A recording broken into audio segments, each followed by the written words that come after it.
All right, we're going to be getting started very soon.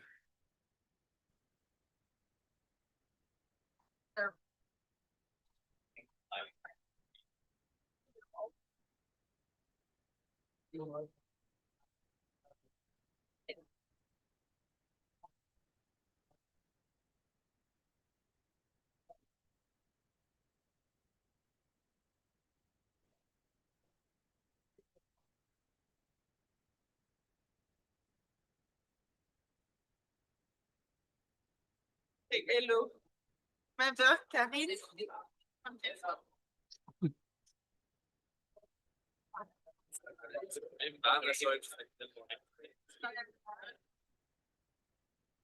Let's positions.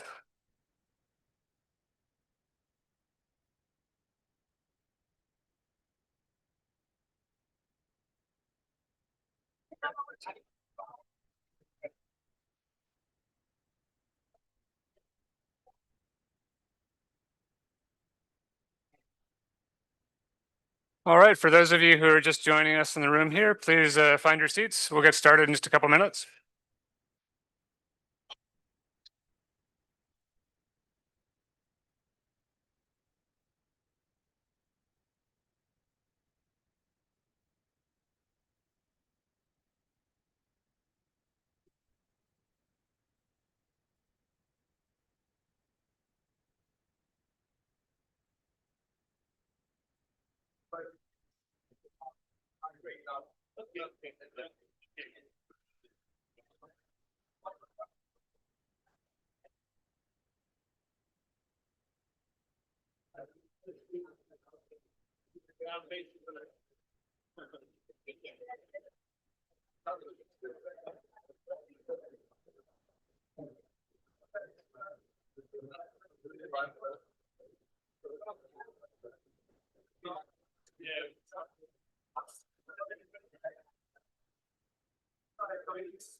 All right, welcome everyone. Please find your way to a seat once you come in, and we'll get started in just a couple minutes.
Yep.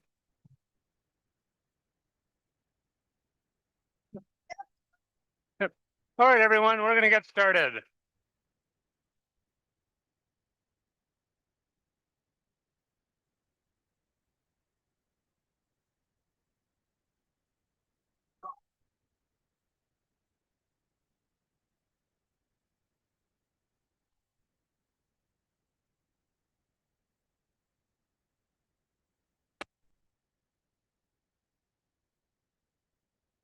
All right, thanks everyone for coming in. While the last few people are finding their seats, we're going to go ahead and start with our first presentation of the day.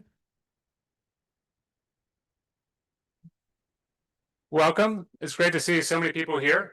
My name is Max Kraft. I'm the Communications Director for the HISP Center, and I'm going to lead us through the first part of this program, which is an introduction to the conference and some basic logistics. So this will not be the most exciting part of the presentation, probably, but it might be useful. So good to pay attention just for this part to find out what's going on in the conference, where to find things, and what we'll be doing for the week. So that being said, let's get into it. So this is a 4-day conference. Welcome, you made it to day one. We'll go through Thursday in the evening. Hopefully you're all going to stay around for our evening event on Thursday and don't have early flights that day.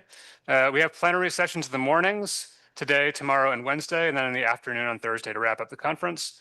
And outside of the plenaries, we have a lot of parallel sessions going on. So you'll be going across the plaza here to the other building for parallel sessions. We have several different tracks. This year we have a Climate and Health Academy going on, which a lot of you have signed up for. That'll be going on in Auditorium 5 in the building across the plaza.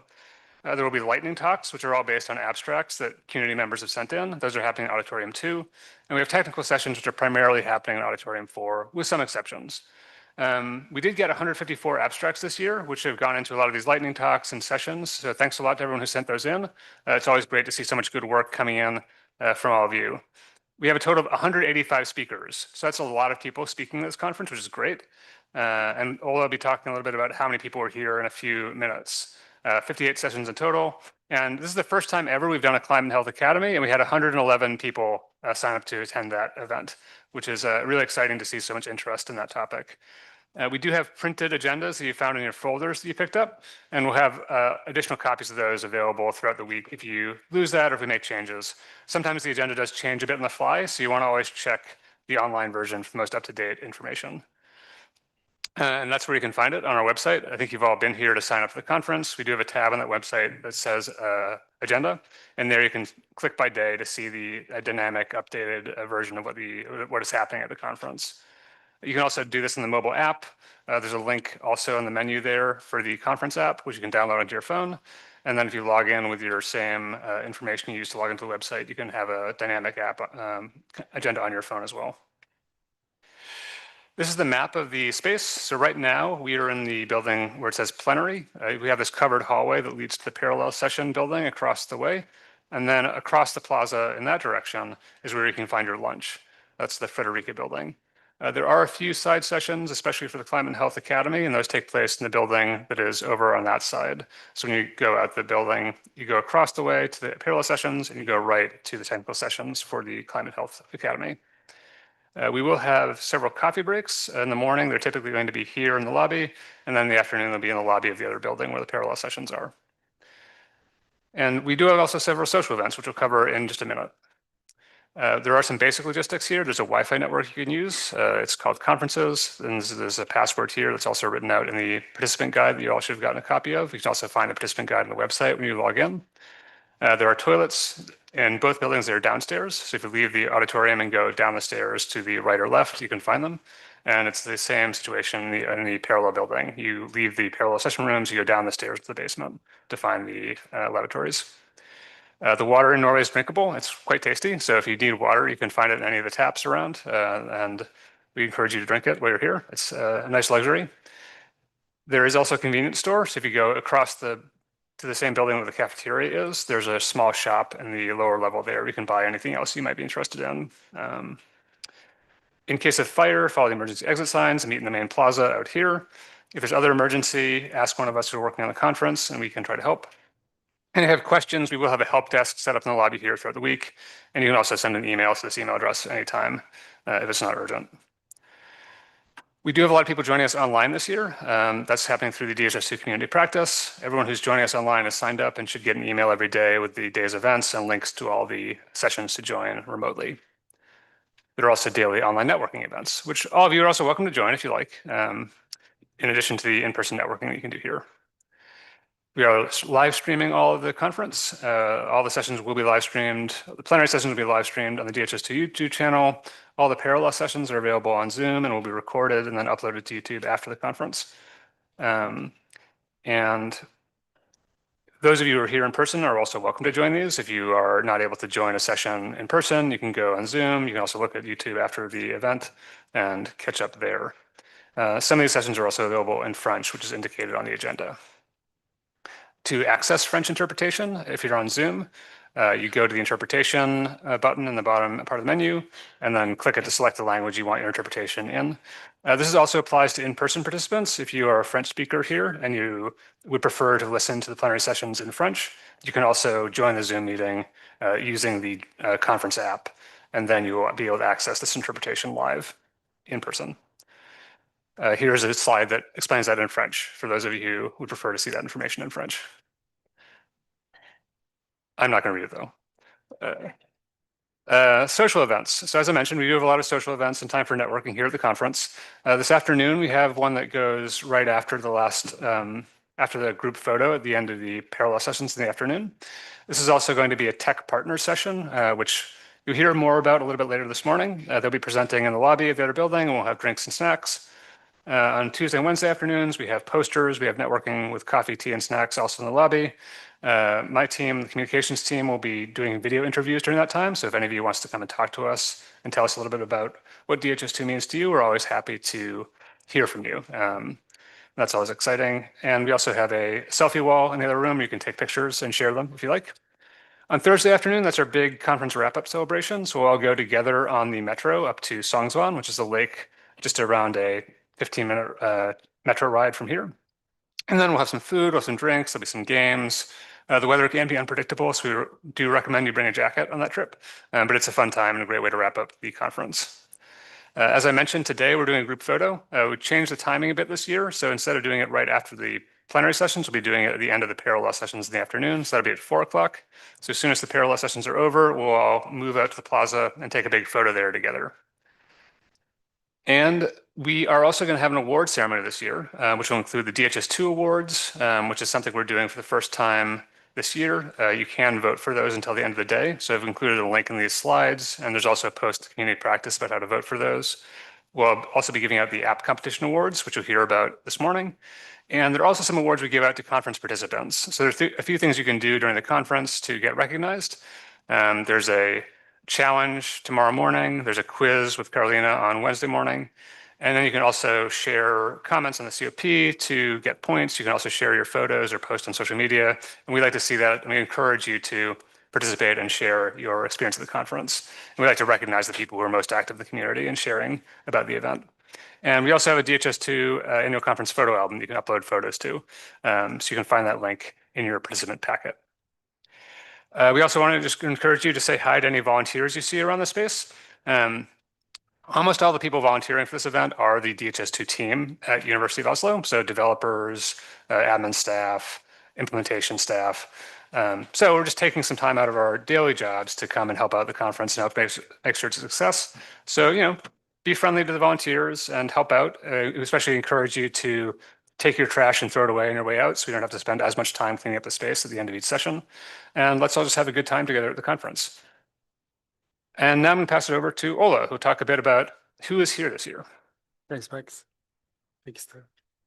Yep.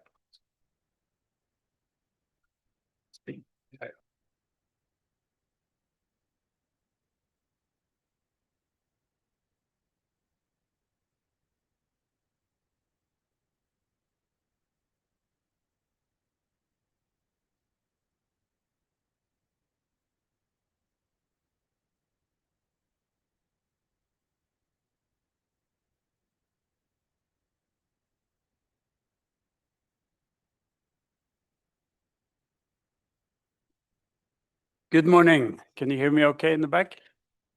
Yeah? So my name is Ola. I'm the Deputy Director here at the HISP Center. Great to see so many people here. Unfortunately, with 350 to 400 people, it will be difficult if you all introduce yourselves. So we'll do a quick version of it. I'll provide some statistics as I do every year. Let's see. On the left, you see the numbers from last year. Then we were a bit surprised that we managed to get so many people here during very difficult financial times. You can see the numbers are going up. I think these numbers are mainly from last night, but this morning I realized that we were probably another 40, 50 people that came and registered late. So if you don't see yourself or your organization represented in the next couple of slides, it means you didn't make it to the analytics tables last night. But I'll do my best to give a representation of everyone here. So 268 people have traveled here, in addition to the many from the University of Oslo and HISP Center attending. 65 countries. We tried to capture the country of residence, so I think you've traveled from 65 different countries to come here this year, which is pretty impressive, representing 121 different organizations. And as Max mentioned, this year we're running a parallel Climate and Health Academy, and 111 of the 346 registered for that one too. And there will be many more following us online the whole week. So if you look at this map, you can see where you traveled from to reach here. From South Africa in the south to Norway in north, Japan in the east, and Canada in the west. And China as well, yes. It's a great spread, good diversity. Of course, the African continent is dominating, and you can see some really big delegations this year from Ethiopia, Nigeria, Senegal, Somalia, South Africa, and Angola as well. I just added Angola this morning. I heard there was a delegation coming in. So maybe a special welcome to the people that have traveled very far from Jakarta in Indonesia, Sichuan province in China, and Tokyo, Japan. Welcome to all.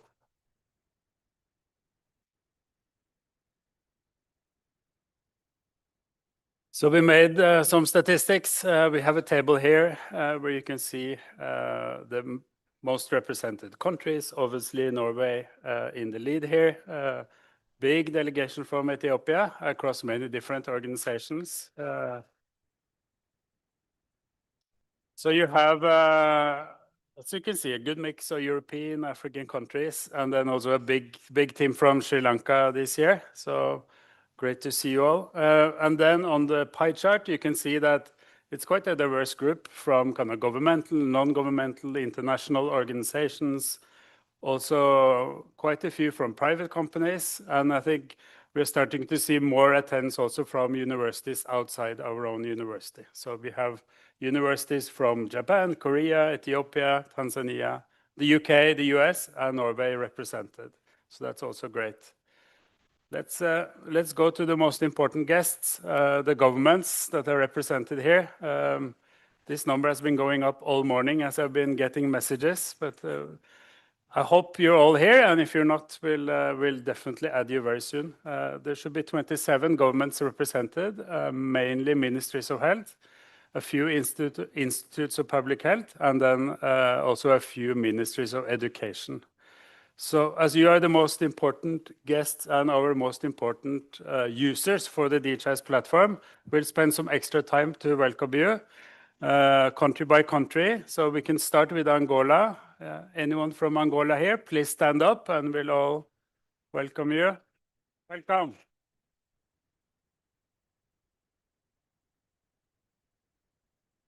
Bem-vindo. It's my attempt. And then we have Benin. Anyone from Benin here? Can you please stand up? Yes. Bienvenue. Welcome. And then to Burkina Faso. Anyone from Burkina here? No?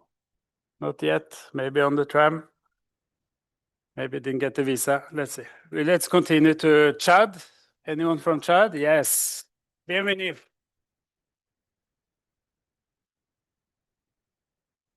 And then for the first time, we have a guest from Sichuan province, China. Lin, are you here? Yes, welcome.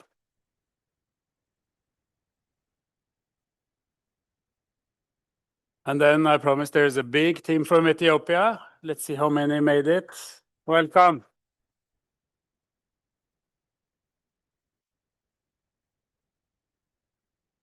And then I think the first World Cup team, Ghana, are you here? Ghana in the back. Welcome. And then Indonesia from province of Jakarta. Are you here? Yes, welcome. And Kenya, anyone from Kenya? Yes, welcome. And then we have Dr. Chansley, Minister of Health from Laos. Welcome.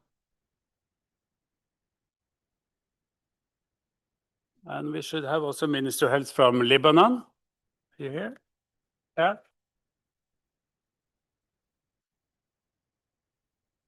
Good to see you. And then Lesotho. I think this is also Minister of Education, if they arrived already. On the way. Okay, let's go on. Madagascar. Anyone from Madagascar government? Welcome.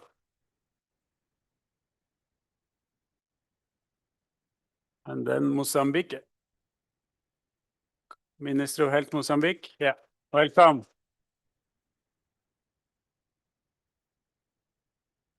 And then Nepal. And Minister of Health, there you are. Good to see you. And then we have a big team from Nigeria, Minister of Education and Minister of Health, I think. Anyone yet? Not yet. A few. You will hear from Minister of Education Nigeria tomorrow morning. And then we have Institute of Public Health from Norway, representing the users in Norway. Do we have anyone here? Yes, Guttorm is here. Welcome. And then Pakistan, we also have Minister of Health. Welcome. Rwanda, Minister of Health, RBC, here. Not yet. And then there's a big team from Senegal. Senegal Minister of Health, welcome.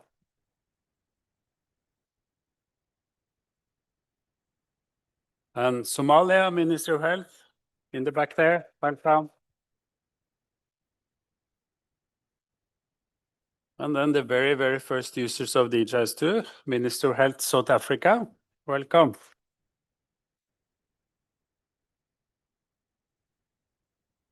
And then Sri Lanka, are you here? Yes, welcome. And then we have Minister of Health from Sudan, welcome. And Minister of Health, Uganda. Yes. And then Minister of Health from Zambia. Welcome. And from Zimbabwe. You here? In the back? Welcome.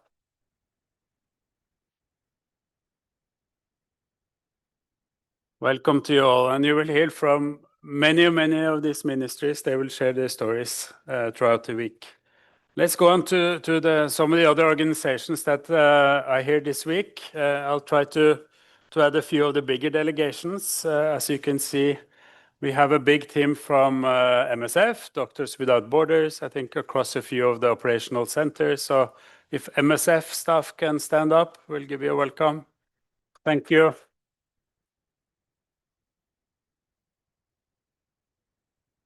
And then we also have 8 people, at least on the list, from WHO. WHO, welcome.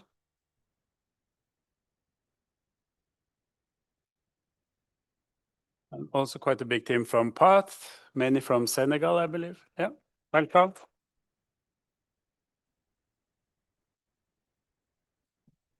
And we have a big delegation from the Gates Foundation. Great to have you back. Welcome.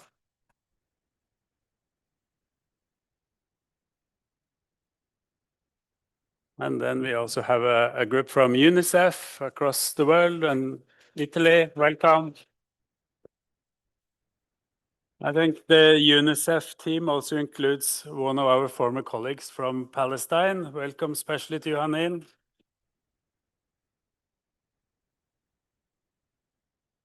Then we have quite a big team, if they made it. I was texting with them just now. Africa CDC, our partner. Are you here? Yes. Welcome. And then we have a team from Vital Strategies. Are you here? Yes, welcome. And SAN Technologies. Yes, welcome.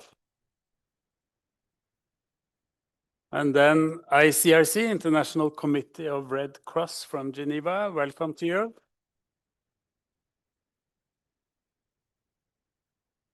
And then HubTech Solutions from Ethiopia. Welcome, in the back there.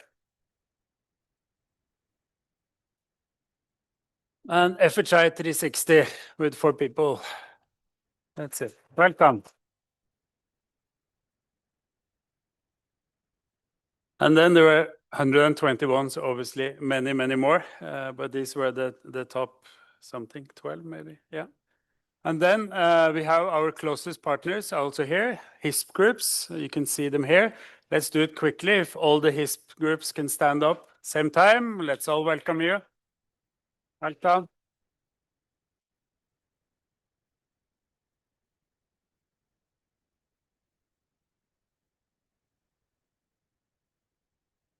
So, thank you so much. I hope you spend the long coffee breaks and lunch breaks and social events to get to know each other better and listen to each other's stories throughout the week.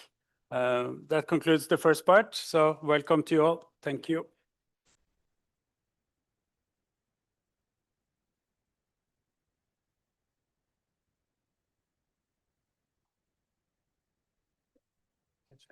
Okay, now we know who's here.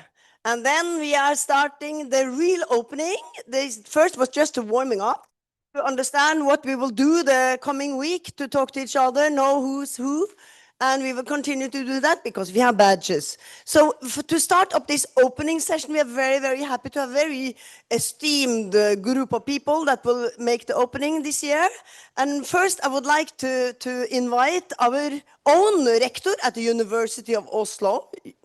We are so happy to have Ragnhild Hennum coming here and give us an opening remark.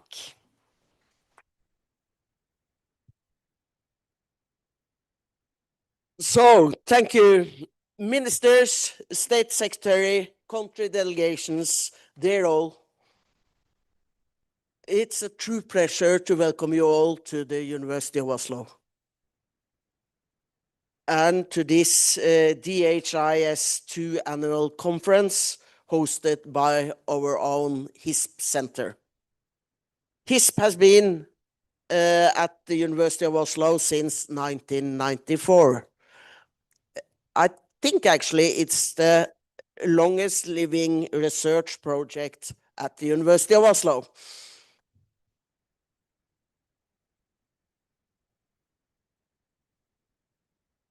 What has kept HISP going all these years is its vital mission, which is more relevant than ever.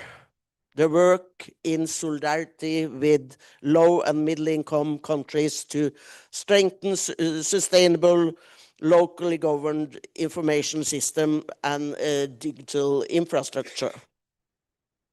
Through this, HISP has strived to empower the public sector to make data-driven decisions and improve people's life.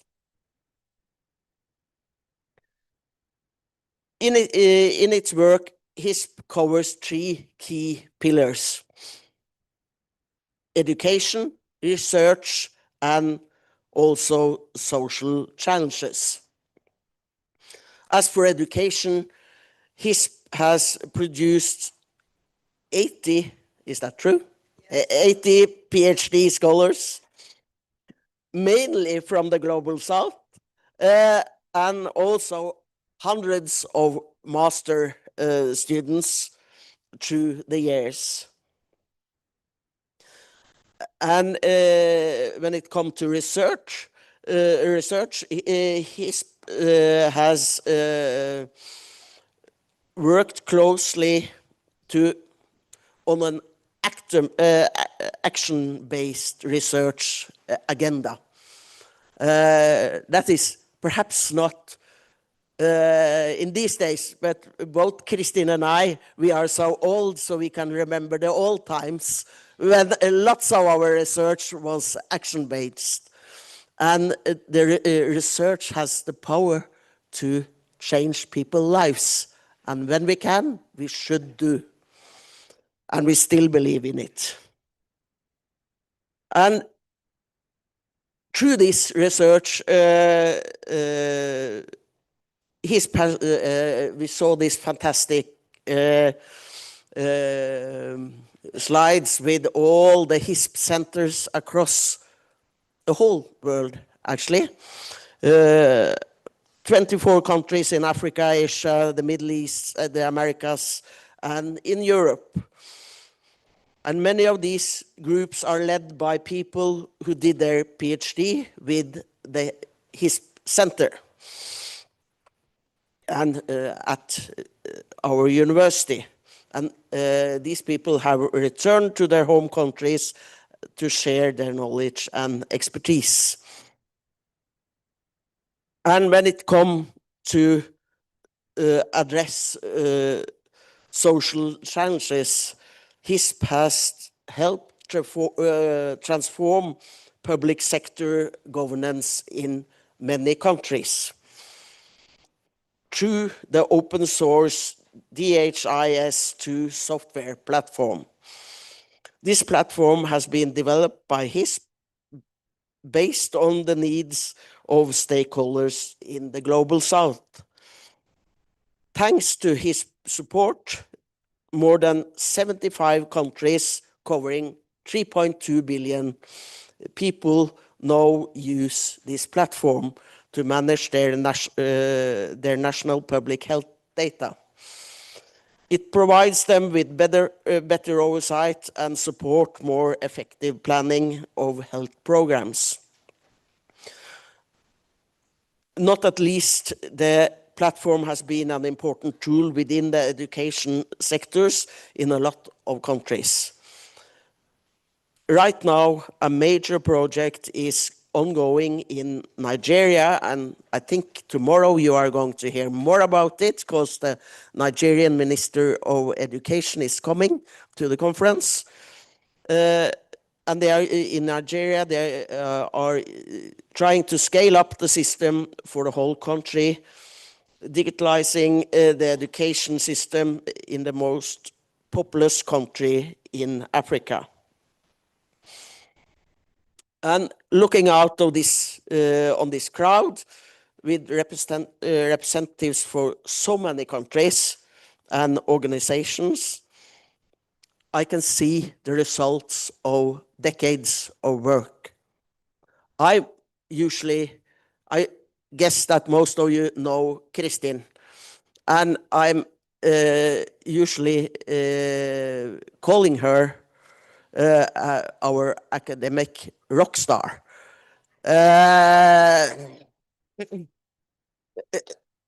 She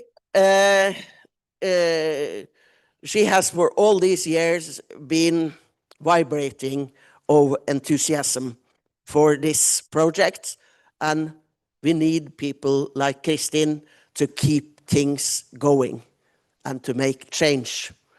So I congratulate you all on your work and wish you an engaging and inspiring conference. And once again, welcome to the University of Oslo.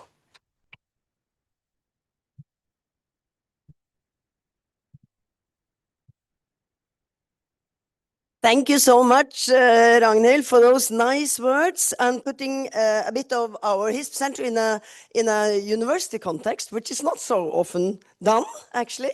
So the next speaker we are very, very happy to have from the Secretary of State, Stine Renate Håheim, to come and give the next address. Over to you.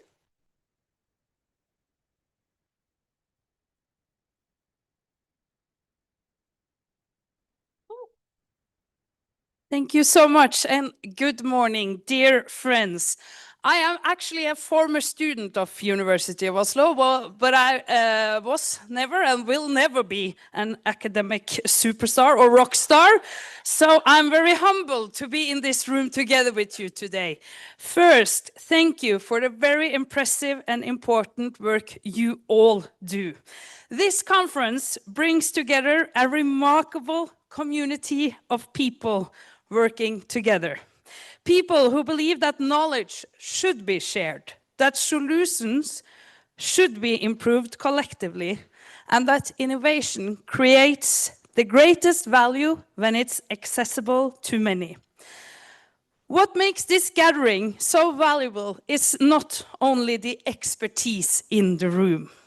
It is the shared commitment to making progress. And in a world where much of the news is dominated by war, conflicts, trade barriers, diseases, and climate-related shocks, there is something profoundly encouraging about being here today with you. Because the progress you achieve creates results, but it also creates hope. And perhaps hope is one of the things we need most right now, because we meet at a pivotal moment. We are living through a multitude of crises, and almost every day it seems to bring new challenges. 1 of 10 people in the world live in extreme poverty. Over the next decade, 1.2 billion young people in developing countries will enter the workforce. The need for jobs, investments, and opportunity has never been greater. Climate change is accelerating, hitting the world's poorest communities the hardest. War and conflict continue to drive humanitarian needs to record levels, yet support for humanitarian assistance is declining. Development financing is under pressure. Last year, one of $4 to international development disappeared. At the same time, debt burdens are rising, limiting countries' abilities to invest in health, education, and protection. We face global challenges that need global solutions, but the multilateral system is under increasing strain, both financially and politically. And this is the paradox of our time. The need for collective action has never been greater, yet trust in collective solution and willingness to invest in them is weakening. We cannot respond to this reality with business as usual. This is why the Minister of International Development here in Norway launched Project Pivotal Point last year. We are using 2026 to ask questions, debate, and consult. And in spring next year, the government will present a white paper on international development to Parliament.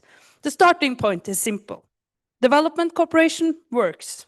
It has contributed to progress in health, education, poverty reduction, and institutional building across the world. But we also know that some approaches work better than others. Today, we know more than ever about what creates results. And when resources become scarcer, effectiveness becomes even more important. We must achieve more with every dollar we invest. And that is where digitalization enters the pictures. Not because technology is the answer to everything, but because digital solutions can help countries strengthen institutions, improve public services, and achieve results at scale. If development today is about doing more with less, digital public goods must be a part of the answer. Digital public goods, it's hard to say, especially in the morning. Digital public goods are open, adaptable, and shareable. They help strengthening public institutions, improve service delivery, and reduce inequality. They support digital sovereignty, reduce dependency on individual vendors, and make innovation more accessible. Most importantly, they allow countries to build on each other's experience rather than starting from scratch. Norway has been a proud and long supporter of this approach. And I practiced this. It's so hard in English. The DHIS2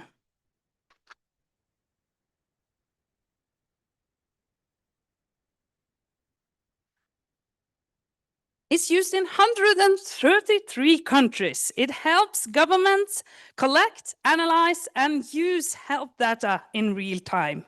It strengthens decision-making, it improves planning, and they can be scaled across countries while remaining locally owned and adapted to local needs. And it enables faster responses when crises and diseases outbreaks occur. DHIS2 demonstrates what makes digital public goods so powerful. Norway will continue to strengthen its efforts to support digital public goods and digital public infrastructure as a part of our development policy. And this is not primarily about technology. It's about building capable institutions, strengthening democratic governance, and ensuring that more people have access to essential public services. This brings me to today's conference and to our partnership with Nigeria. The visit of Nigeria's Honorable Minister of Education comes at an important moment. Digital transformation is high on the agenda in both our countries, and there is a significant potential to deepen cooperation between Norway and Nigeria in this field. We are therefore pleased to see that Nigeria joined the Alliance for Digital Public Goods last year, and tomorrow they will launch a solution adapted to Nigeria's national educational system. This is an important milestone, not only for Nigeria's education sector, but also an example of how digital public goods can move beyond health and support broader public sector transformation. When we collaborate on digital public goods, we do not only build systems, we build expertise, we build institutions, and we build partnership and trust. Because ultimately, digital public goods are not about technology, they are about people and greater opportunities. And in a world of growing challenges and shrinking resources, this is exactly the kind of development cooperation we need. So I wish you a very fruitful conference and good luck and thank you.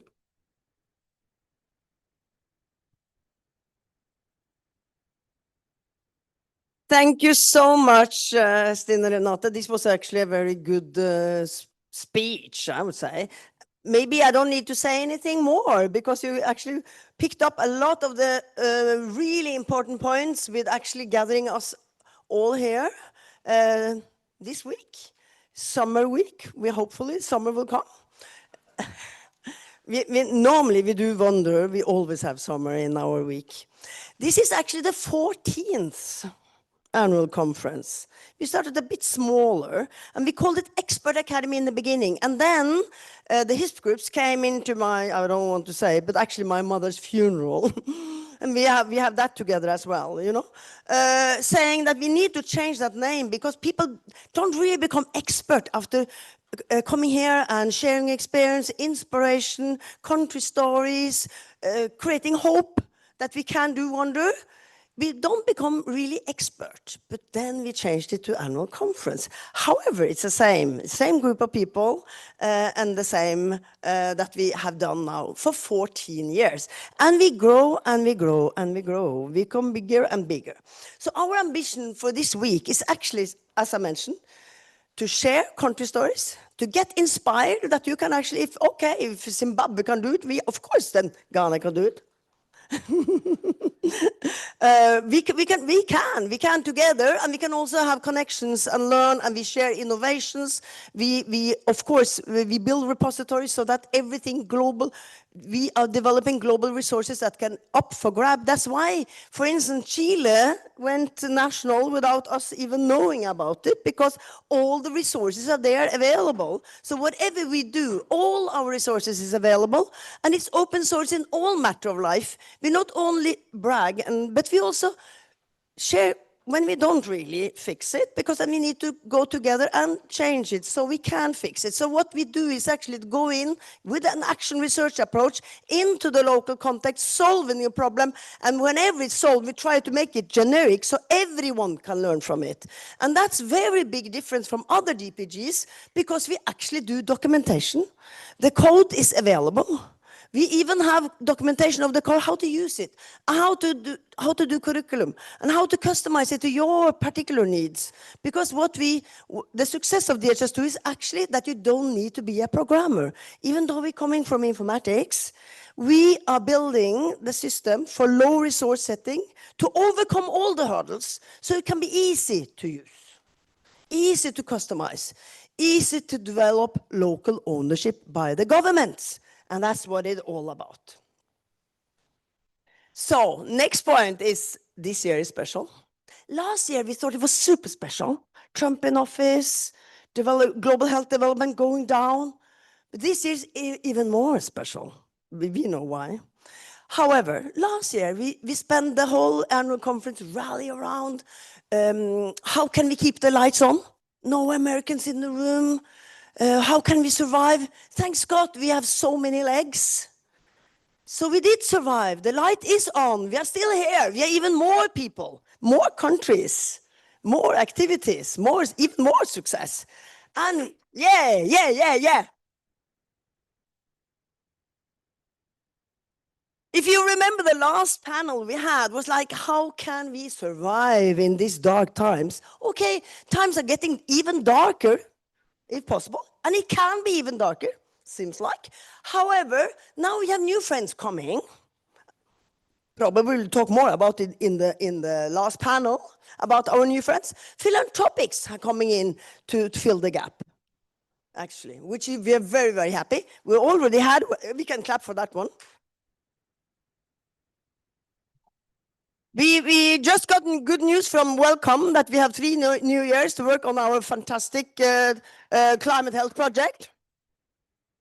Last week note, we have Gates in a big delegation, 7 people coming. I think that means something.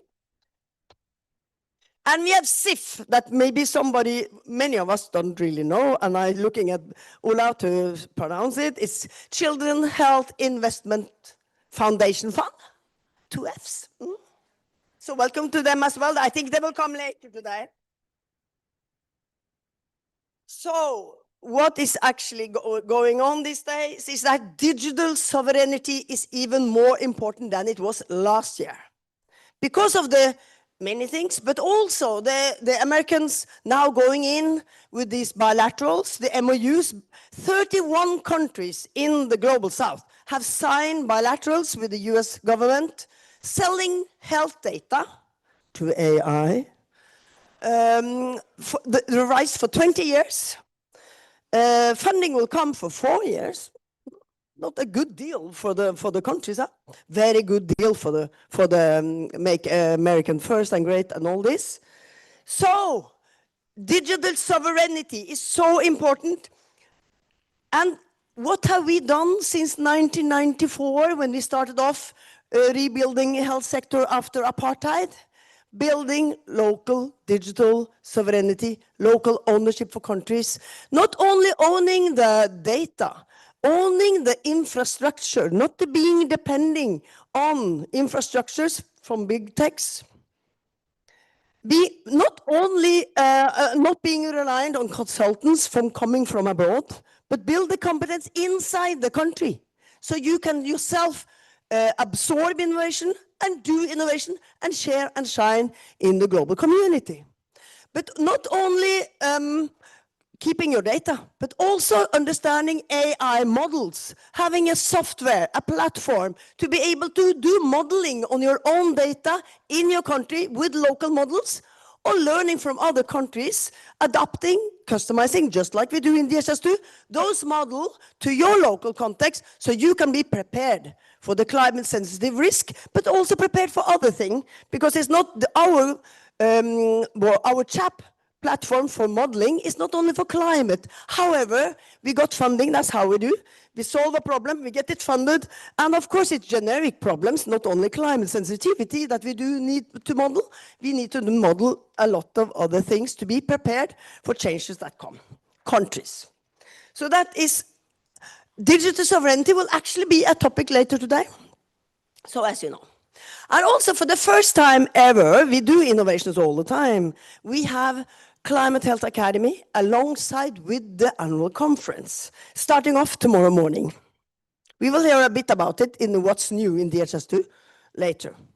However, so why are we doing this? Yes, it's because we would like to expose the climate health people, which is a different group of people, for this wonderful community of DHIS2 experts, DHIS2 countries, DHIS2 experiences in this annual conference. But also, we would like to expose all of you, all the countries, because we started with 10 countries, added on 6 new, so now it's 16 countries on the climate health. We would like to expose you guys, the whole annual conference, the whole DHIS2 community for this wonderful work we have done the last 2.5 years. I would actually say 3, because we always start earlier. Whenever we hear money is coming, we are prepared. So we can shine and impress very fast. So 3 years we have worked on climate health solutions. We will share a lot about it in parallel session. You can see the green badges, that are the people that are doing the Climate Health Academy. But however, you are welcome to join, even though you don't have a green badge, if there are anything on the program that you find interesting. Okay, so but however, health is still the biggest use case for DHIS2. We haven't forgot that one.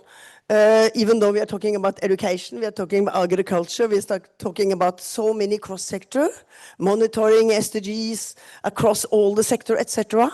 Health is the bread and the butter for the countries. As Ragnhild and Stine Renate mentioned, 76 countries are relying on DHIS2 for their country system, for the country public health system, for doing analytics. And I just have to mention, I just saw my colleague over there, that we have COSI. Now Norway launched the kommune sykdomsovervåkningssystem, municipality disease surveillance system, which do exactly what we did in South Africa in '94. Getting the commune, the district, availability to see the data across the diseases in one view instead of having it in a PDF. So that's, you know, world is progressing, even in Norway. As mentioned, DHIS2 had a wonderful year this year with so much interest. I mean, I don't know, remember now, 16 countries, but of course in Nigeria, scaling from 12 states to the whole, all the states in Nigeria. The ribbon will be broken tomorrow morning with this Honorable Minister of Education in Nigeria, Mr. Maruf Tunji Alausa. That will happen tomorrow morning, so that we are looking forward to. The last thing I will mention is that there is an annual report. If you would like to read more on paper, old-fashioned way, you can get a report over there for the 25. But you know, 25 is so long, so this, you know, already a bit outdated, because we are doing new things every week. So that's why I would like to mention that, by the way, apropos, very beautiful Norwegian apropos, digital sovereignty, we are actually working super hard these days to not relying on Google Earth Engine. Because your Google Earth Engine, everyone that do Earth observation, part of their DPGs, digital public goods, are relying on Google Earth Engine today. And they don't know Google as Google. We need to reconsider the contract and the conditions every half a year. Up to now, it's free. But we will have a new one now in October. We don't even know whether we need to pay or not. So this develop we are doing, we will hear about it later today, what's new, but tomorrow more in depth. And of course, during the academy, we are making now Open Climate Service as a replacement of Google Earth Engine, not only for us, but for the whole digital global public good community that are relying on Earth observation, which is quite many. And we do it kind of in small. We don't cover all the globe, but country-based, meaning building digital sovereignty so the countries are not forced to store all the data in Google Cloud. So this is, I promised Björn to say it's not kind of released yet, but it's a preview. And he didn't, last week he didn't even want me to say preview because he is working so hard to make it happen as a preview today. Thank you very much.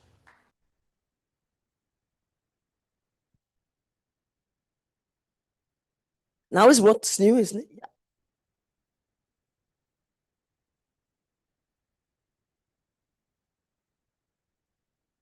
Thanks. Great. Very good introductory talks. We're going to move on to our traditional opening in the conference, which is to share with you some of what's new, what's being released and available to all of you in the community.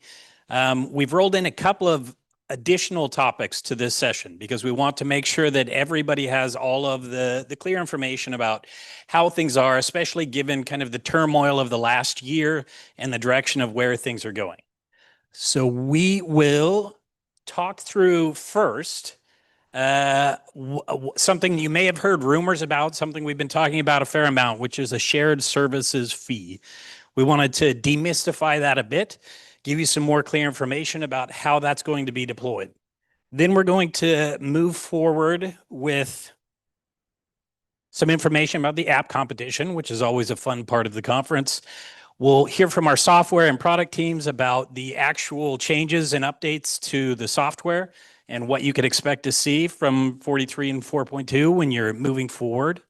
And then, as Kristen said, we will have some good information coming from the climate and health team, giving a bit of broader overview of some of these new and exciting developments. So I will start talking about the shared service fee and the partnership programs that we've been launching this year. This is due to a lot of specific effort from our team, from the investors, from many of the countries that we've worked with. And it's always good to position this within what our mission is here at the HISP Center. So this was alluded to in some of the opening sessions. We've had this same mission really since 1994. It's to work in solidarity with countries to strengthen sustainable, locally owned information systems to help governments actually make evidence-based decisions. And we've been talking about locally owned for 30 years. We're very happy for the new concept of digital sovereignty to come along where more people are starting to pay attention to it. But we really strongly believe in the giving the ownership and the control of these data systems to the countries. The countries should be the ones that know, understand, can maintain, have access to, and control access to their own systems. And so when we started to get directives a couple of years ago from the main investors in DHIS2 to start to figure out new kind of financing models, we went back to our mission before anything else. How are we going to make sure that what we are left with are systems that are owned by the countries, they are able to sustain them, particularly in the low and middle income countries? How do we make sure that this can last long into the future? And although a lot of the turmoil did come from last year, and we've heard several references to those terrible Americans like myself, it was actually in 2023 that we got the Lusaka agenda talking about trying to move towards increased domestic spending on health in low and middle income countries in sub-Saharan Africa and ensure a gradual coherent transition from global health investors and external support. So this is actually something that had come to us before all of that turmoil, and we began 2.5 years ago, to start doing evaluations of the various financial models that were possible to fund the DHIS2 platform and what would be appropriate, what would fit within our mission and take us down the path of having not something that is completely dependent on kind of the political funding cycles of various groups, but rather something that could just have consistent, sustainable financing coming in. All right. How do I get to the next? Yeah, we'll do the mouse instead. So the significant challenge for this, and we'll again, trying to demystify a little bit, because a lot of you are talking about, well, what in the world? There's always funding, right? Because you're putting it in place in your countries, you're working with donors, your own internal organizations, and a lot of the funding that you're thinking of is what is and has been traditionally funded for quite a long time, which is around the DHIS2 implementation. And we're often asked, what is the cost of DHIS2? And typically when they're trying to do these cost evaluations, what they're talking about is the cost to implement DHIS2. And that includes all of the things that you're very familiar with: trainings, the essential running costs, server costs, long-term technical assistance. These are actually a lot of things that we here at the HISP Center have deliberately not monetized for us. We think that the most sustainable way to have an open source system is to have an ecosystem, to have many different providers that you all can work with and choose from, and that can be a part of projects that are funded in this way. We don't want vendor lock-in. That's a very important aspect of open source. You don't have to work with the University of Oslo to use DHIS2. In fact, we already had a couple of big examples where we didn't even know things were going on in countries that have been adopting and scaling up. For us, this is a sign of health. This gives you all choice. This takes advantage of what competition there is in our space to make sure that you get the best services that you can, and that people are innovating and trying to beat out others and providing the best service possible. This has long been funded through project funding and other types of funding, and it isn't funding that comes to the University of Oslo. What is more challenging is the shared services, the core, what makes all of this possible. So a lot of what you'll see in the coming session about what's new, about the climate health work, information, about security patches, our documentation we provide, global training materials, everything that the core team is doing here to make the community and the adoption of DHIS2 what it is, has typically been funded kind of invisibly to most of the project implementation. Many companies, many NGOs, many projects, vertical programs had no idea or any involvement in funding that aspect of having a platform, which is fine with us because as the university, we don't need to maximize profit. We have a huge global footprint. We're not trying to make the most for a shareholder. All we're trying to do is sustain. We're trying to sustain all of these services for the global community. And we also think this is very cost effective because this only gets paid for once. It's not that everybody all the time is recreating all of the practices to have regular security releases and annual new feature development and all of the new documentation. We try to funnel that into shared resources, collective action, something that everybody can take advantage of. And then when there are new innovations that you contribute, like we'll talk about in the app competition, we do our best to make those available to the rest of the community. So there's a lot of shared value in working together. But this typically since our inception has been generously supported by some of our institutional partners like the Norwegian Agency for Development, PEPFAR, the US CDC, Global Fund, Gavi, UNICEF, the Gates Foundation. Many of the groups that are here in the room, they have met with us annually. We've worked through having kind of a shared set of investment principles into what keeps this going. But those same groups are the ones that were giving us warnings 2-3 years ago that we're going to have to start reducing what that cost is, and you'll have to figure out ways to recover that elsewhere.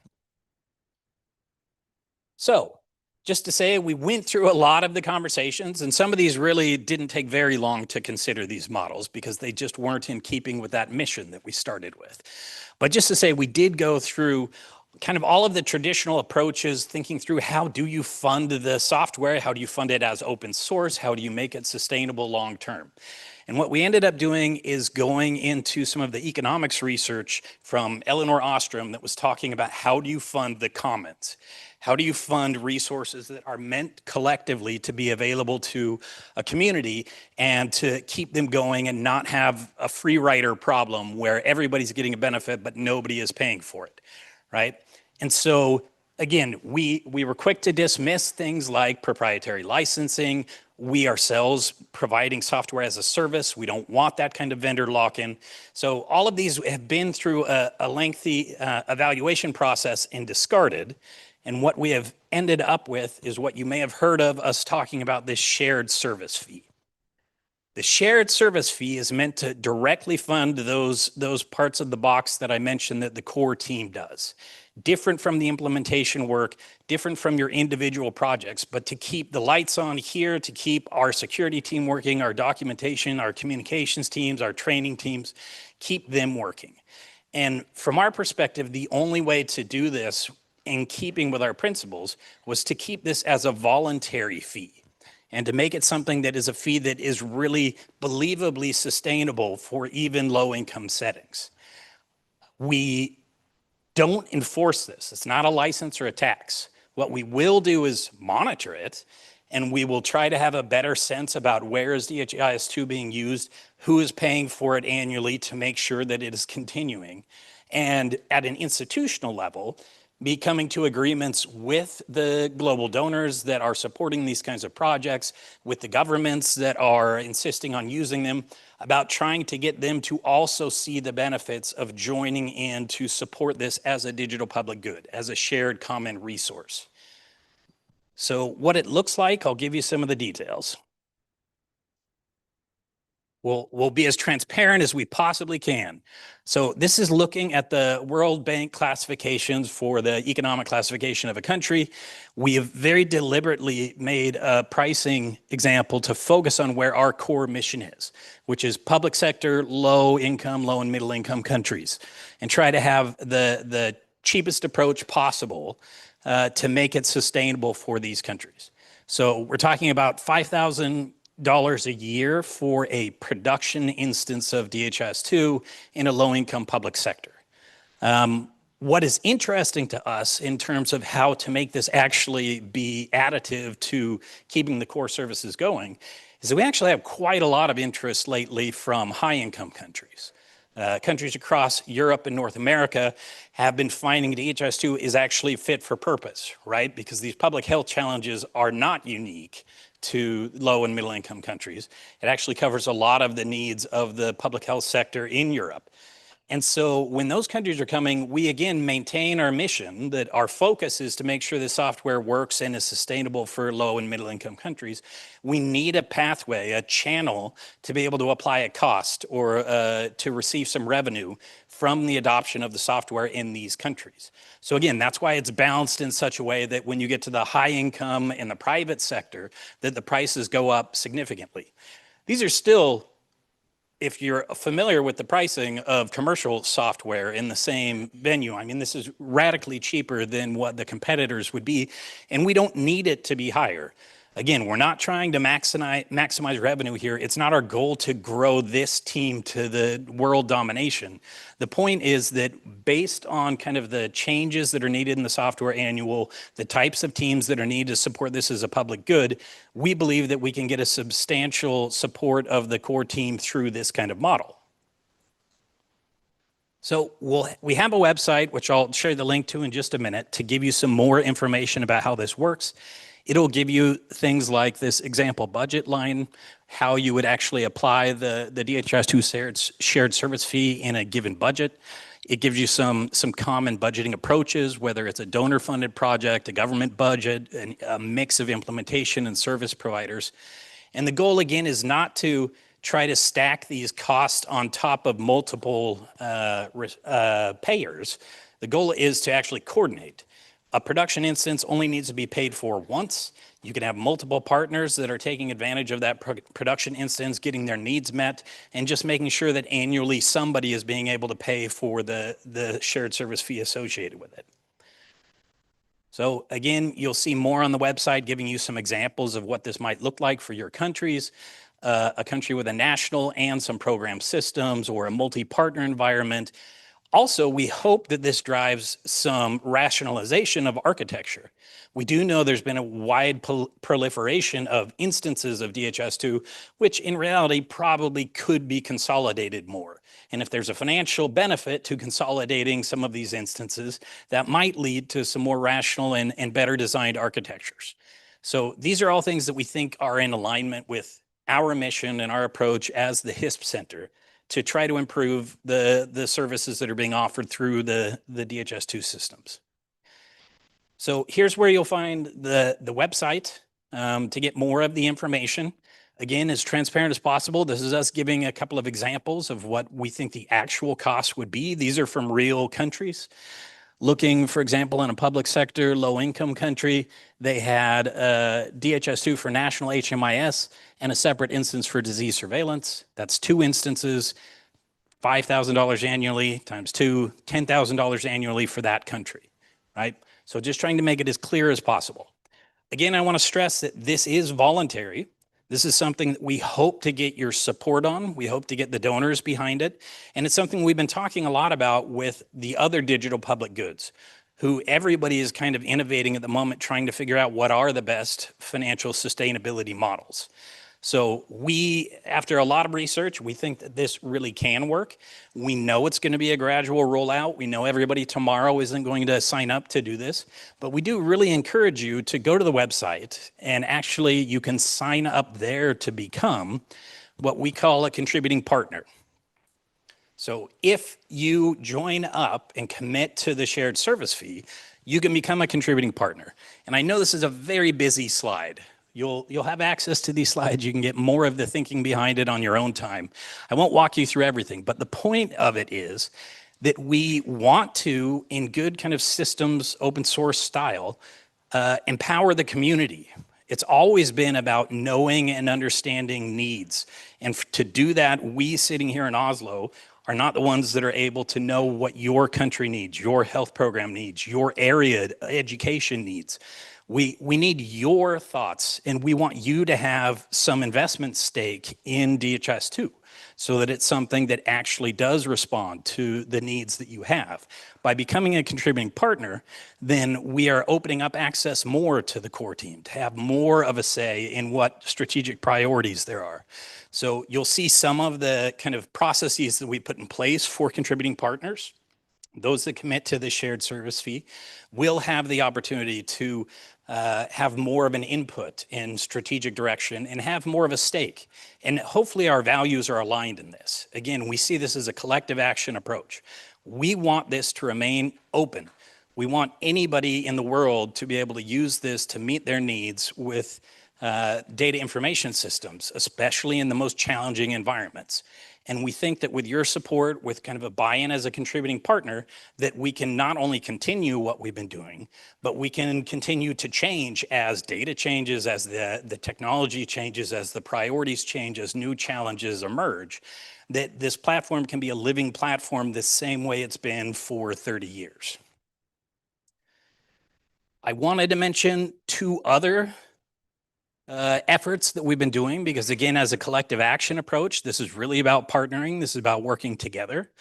So one of our key areas of focus for the last couple of years has been working with digital public goods, which you've heard a lot of mention of. Just a reminder, digital public goods are open source, open data, open AI, adhere to applicable laws and best practices. There's a digital public goods standard.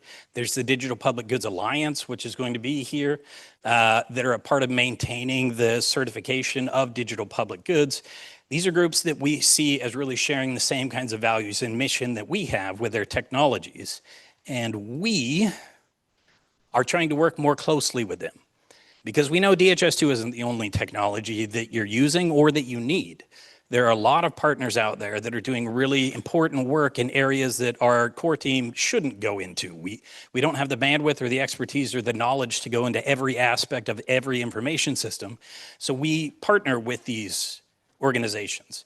And those partnerships, we believe, will also contribute to the sustainability of DHIS2. It increases the value proposition if you understand how to build a whole ecosystem in your country using various DPGs.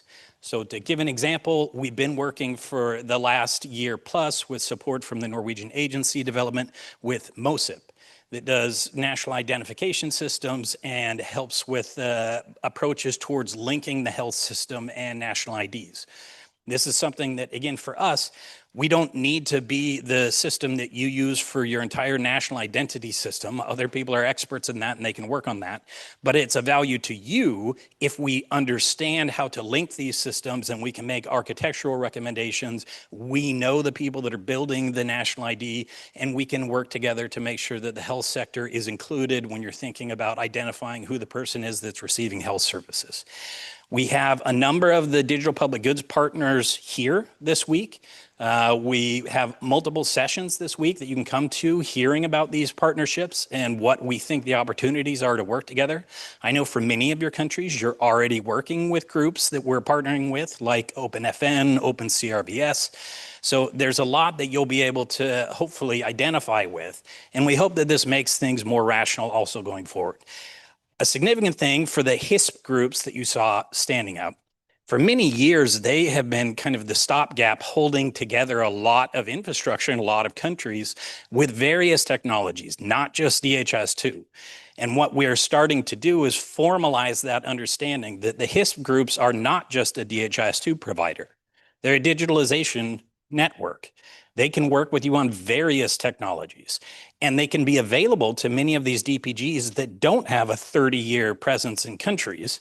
They want a vendor network. They want a group that they can rely on. They want to have local partners that can sustain the government long term. And so it's bringing the HIS groups into the DPG network, bringing them more opportunities for investment, for projects. Many of these DPGs have linkages to funding that we don't. They know people we don't. They have projects that we don't. It's very good to, in this constrained environment, bring our resources together. Again, collective action. All right. The last thing that I will say on this before moving forward is we have a broader technology program, which we've launched for partnerships. So we have a priority and a specific support system for DPGs because they're the open source, sustainable, focused on SDGs in the way that we believe they should be. But we know there's other technologies out there that haven't yet become DPGs, that maybe never will become DPGs, but they're still relevant. They're still important for you. We started and launched a dedicated technology program with our DPG partners and those that are moving towards becoming DPGs. But we think that this can expand as well. You saw, I think last year, Esri here, the ArcGIS people that were sharing their connector with DHIS2. I know many of the countries already have Esri licenses. It's the kind of thing where we're not trying to be a blocker for the technology that you need to use. We're trying to support sustainable approaches. And one of the ways to do that is for us as a platform to have stronger connections to other technologies that you want to use. So again, here's a list of the technologies that we kind of launched this program with. It's a diversity of technologies that we see as complementary to DHIS2 and to the kinds of things that you want to achieve. And we will continue to expand this program, and it comes with the same number of benefits I just described about having the HISP network as something that they can work with to provide better support to the countries and governments, bringing in additional revenue and additional projects. So with that, I think I will stop talking so much. They will meet the technology partners in the afternoon. Yes, please take a look at your agenda for the week. There's actually a number of sessions for DPGs, for the technology partnerships, for some of the applications for this. Also, come talk to us if you have questions about the shared service fee. I will reiterate, the shared service fee is launched. It's now available. You can sign up to be a contributing partner. But we're not going to be tracking you down and shutting off your instances. That's not how this works. We're not an enforcement body. What we want is partnerships. We want institutional agreements. We want you to see the value in being a part of this community and continuing to support it. So with that, we'll move on to the app competition, and you can come ask me a million questions later. Thanks.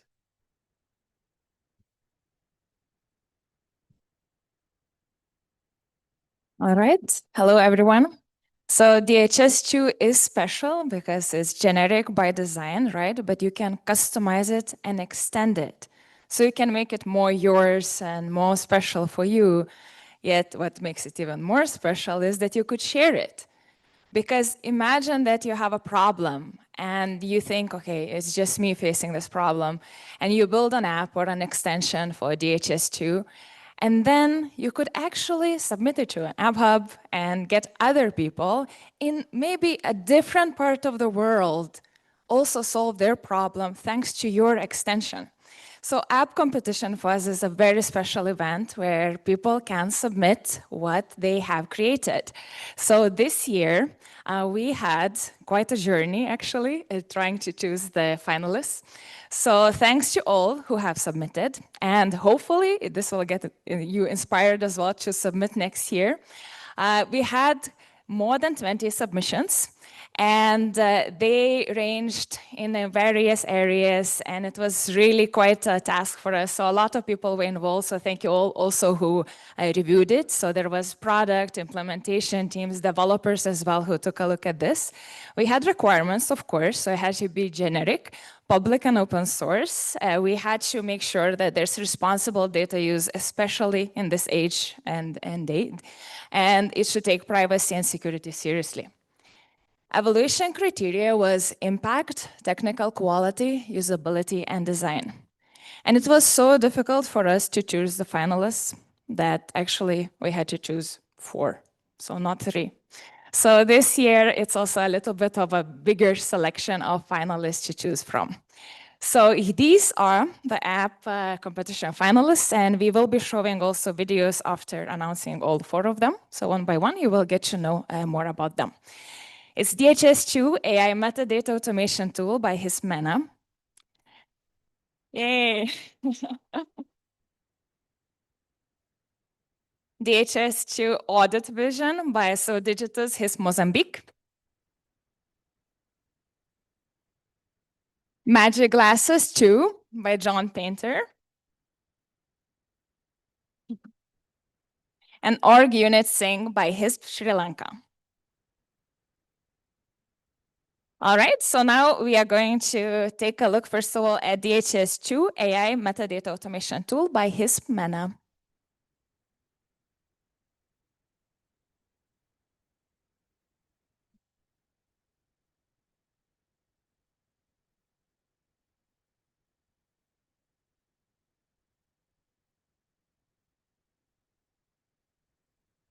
From Ms. Pina, and today I want to show you a new way to integrate AI into DHIS2. So this is DHIS2 AI Chrome Assistant. It's a Chrome extension that can run in any Chrome browser, and it allows you to automate the creation of metadata. So creating a program with all of its data elements and program roles and so on that would take usually hours, it can be done with a few minutes. So I'm gonna just come here and take some description that I created for creating a program. So we can see that the program I want to create is called HIV Testing and Prevention Services. I added everything I want: option set, attributes, data elements, program roles, sections, stages, and now it's going to automate everything here.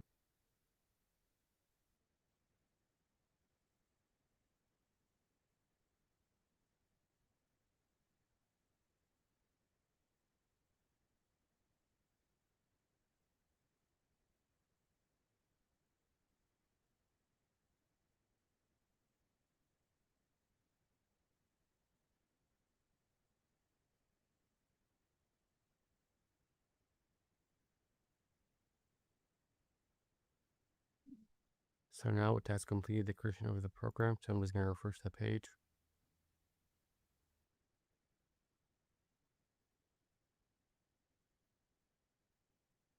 And we can see the program here. I'm just going to go and choose any organization unit and create a new person. We can see the attributes.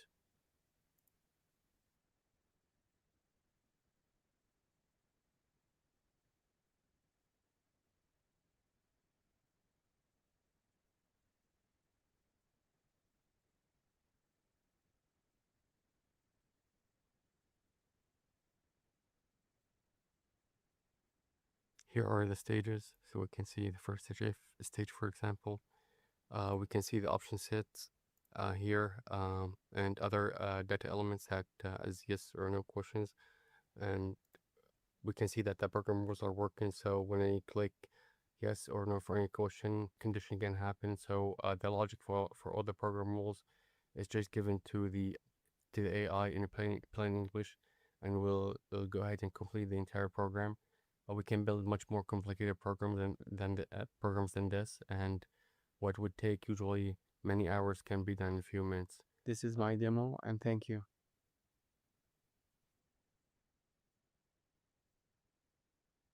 All right, thank you very much. The next step will be DHIS2 Audit Vision by Sodigitus, HIS Mozambique. In most implementations, changes happen every day. Data elements are modified, organization units are deleted, indicators are updated, but there is no clear way to track who did what or when. This creates serious risks for data quality, compliance, and system reliability. Audit Vision solves this by providing complete traceability in real time. It connects directly to your DHIS2 instance through the standard API and captures every metadata change as it happens. From this, it delivers 4 key capabilities. First, complete traceability. You can see exactly who changed what, where, and when. Second, real-time monitoring. All changes are captured instantly, with no delays or gaps. Third, automatic alerts. You are notified immediately about critical changes before they become problems. And fourth, rollback. You can safely revert any unwanted or incorrect change in seconds with full accountability. Audit Vision also includes powerful tools like a real-time dashboard, advanced search across all changes, user activity tracking, and metadata grouping. So different teams can focus only on what matters to them. With built-in severity rules, your system becomes proactive, detecting and alerting issues automatically. In short, Audit Vision transforms how DHIS2 instances are managed, bringing visibility, control, and confidence to every change. Because every change matters. And now, you will always know.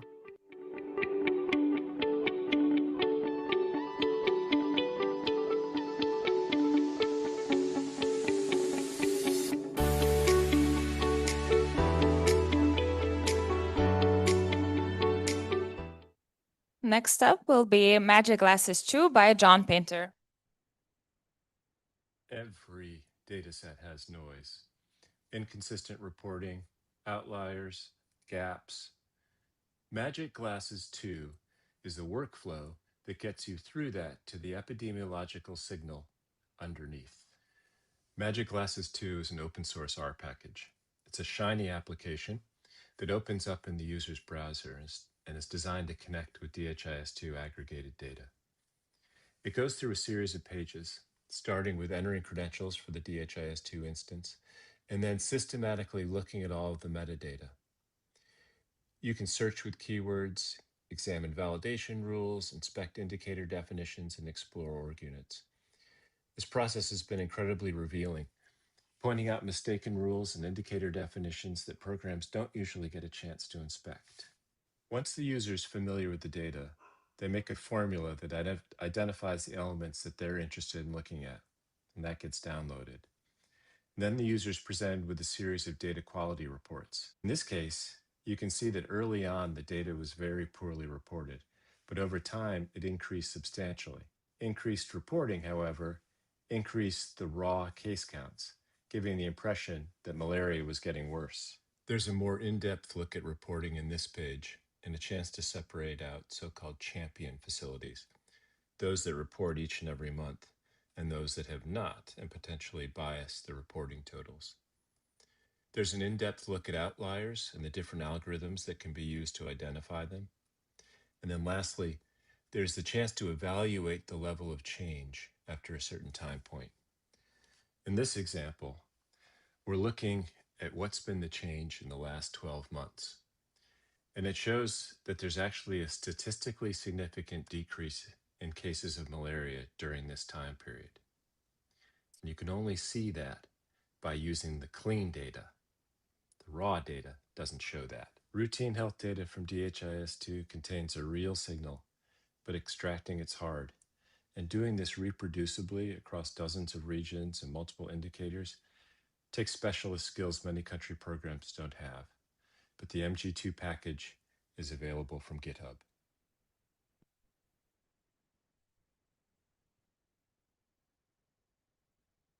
All right, and the last one will be Org Unit Sync by HISP Sri Lanka. Organization units are the backbone of the health information system. Every facility, clinic, district, province and program depends on the correct hierarchy to report, analyze and act on data. In real-world implementations, many countries and programs work with more than one DHIS2 instance.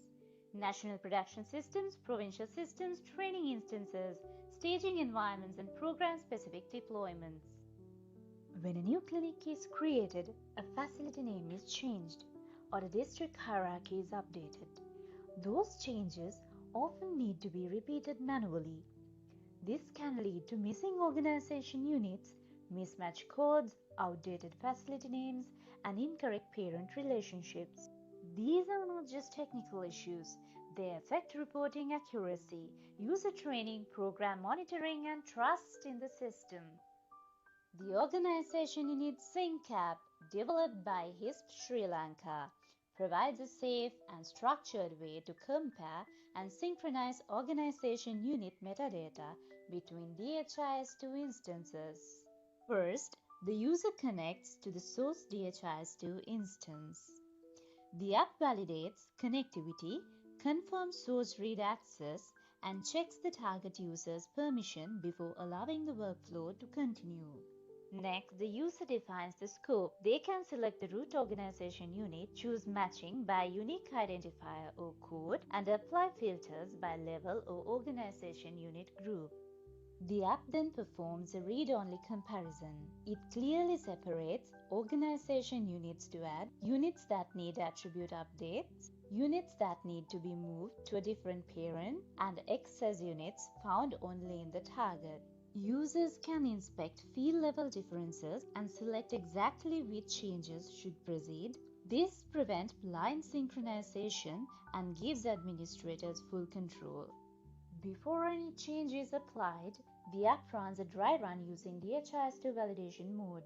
This allows administrators to detect errors, warnings, and permission issues before touching the target metadata.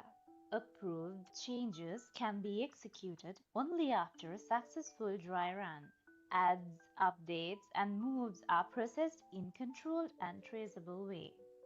Every step can be documented through exportable reports and audit logs, supporting reviews, approval, and governance processes. This is more than a synchronization tool. This can be an enabler of registry services, a single authoritative source of truth for health facility registries across your entire health system.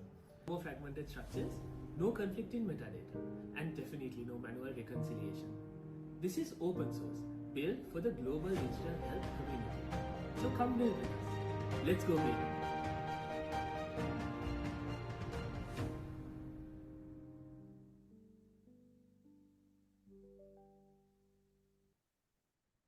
All right, thank you. That was very relaxing music, but it's a very exciting time because we're going to be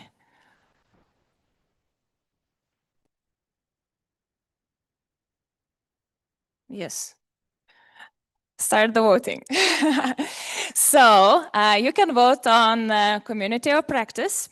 This is the QR code where you will see the post, and hopefully you can also check out the apps, learn more about them. So there will be more information there. Possibly the app creators are also going to share a little bit more. So maybe there are instances. So check this out. Vote on community practice, scan the QR code, or go to this link. The winner will be announced during the award ceremony on Thursday. You have time until Wednesday, June 17, 6 p.m. So we're ending the voting a little bit earlier this year. Thank you so much, and hope to see your app in the competition next year.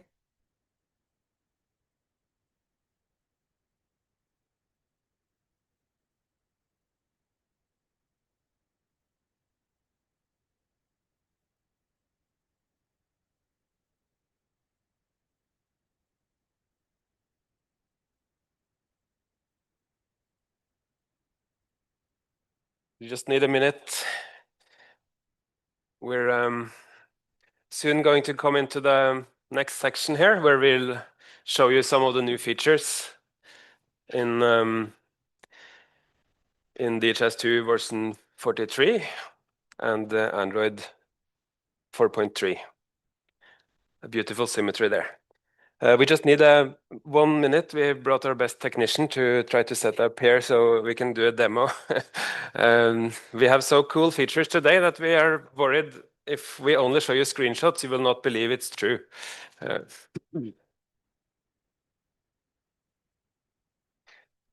So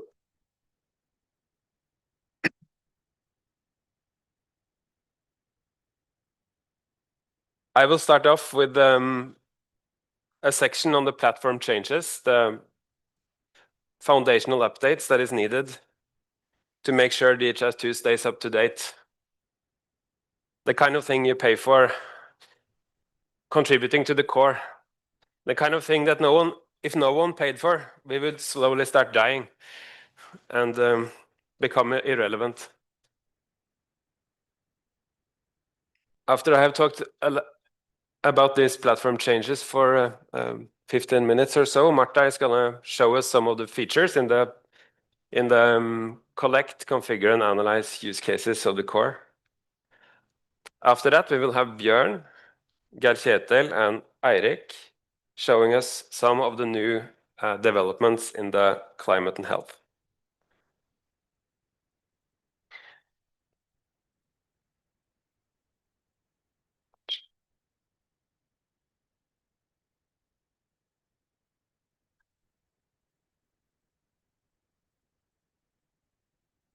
All right, maybe we should have brought a better technician.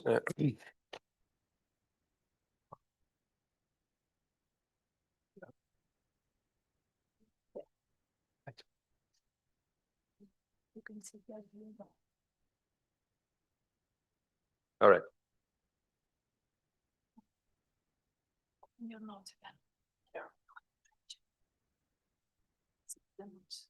Okay. Great. So here we go. The main highlights we're going to talk about in this first section on the DHIS2 core is performance. I know I've been talking about that on this stage so many times before, but this time, this is maybe the best time so far. We also have a new metadata management app, which we are very proud to show you today. And we have some very interesting new ways of configuring and flexibility in the platform that we're also very happy to present. So, as mentioned, I will start off with the platform before handing off to the others. And the first slide here is maybe the first thing you will think of when I make that speech and say we will slowly rot if we don't upgrade and so on. So the very first bullet point, just to get it over with, is the core version upgrades of Hibernate. It's the new version of HiCharts, providing new functionality, providing better support for languages, and more longevity into the future as we have new APIs to work on. We know these main versions upgrades are painful for you guys. They are for us as well, but we have to do it. We have to do it at least from time to time to stay on supported versions.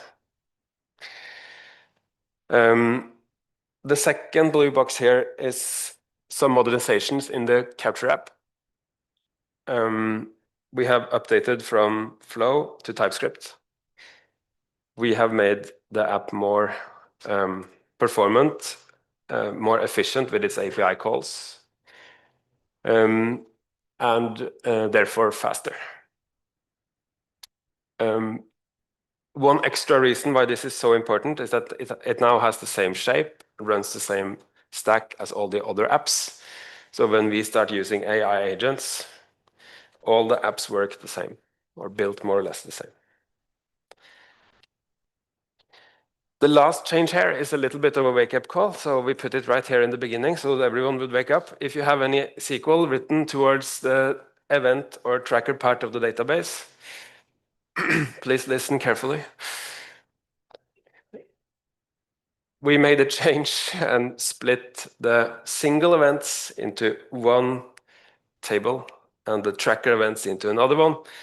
And this permeates all the way through the layers, giving us all the options we never had to optimize, make these queries faster in the database, have complete control over what we are doing when we're coding in the service layer.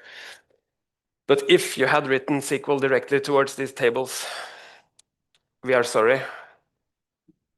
But this is going to be a really powerful change, which opens all new pathways for optimizations. And we have already harvested a lot of this in version 43, which is some of the reason why 43 is so much faster than all other versions.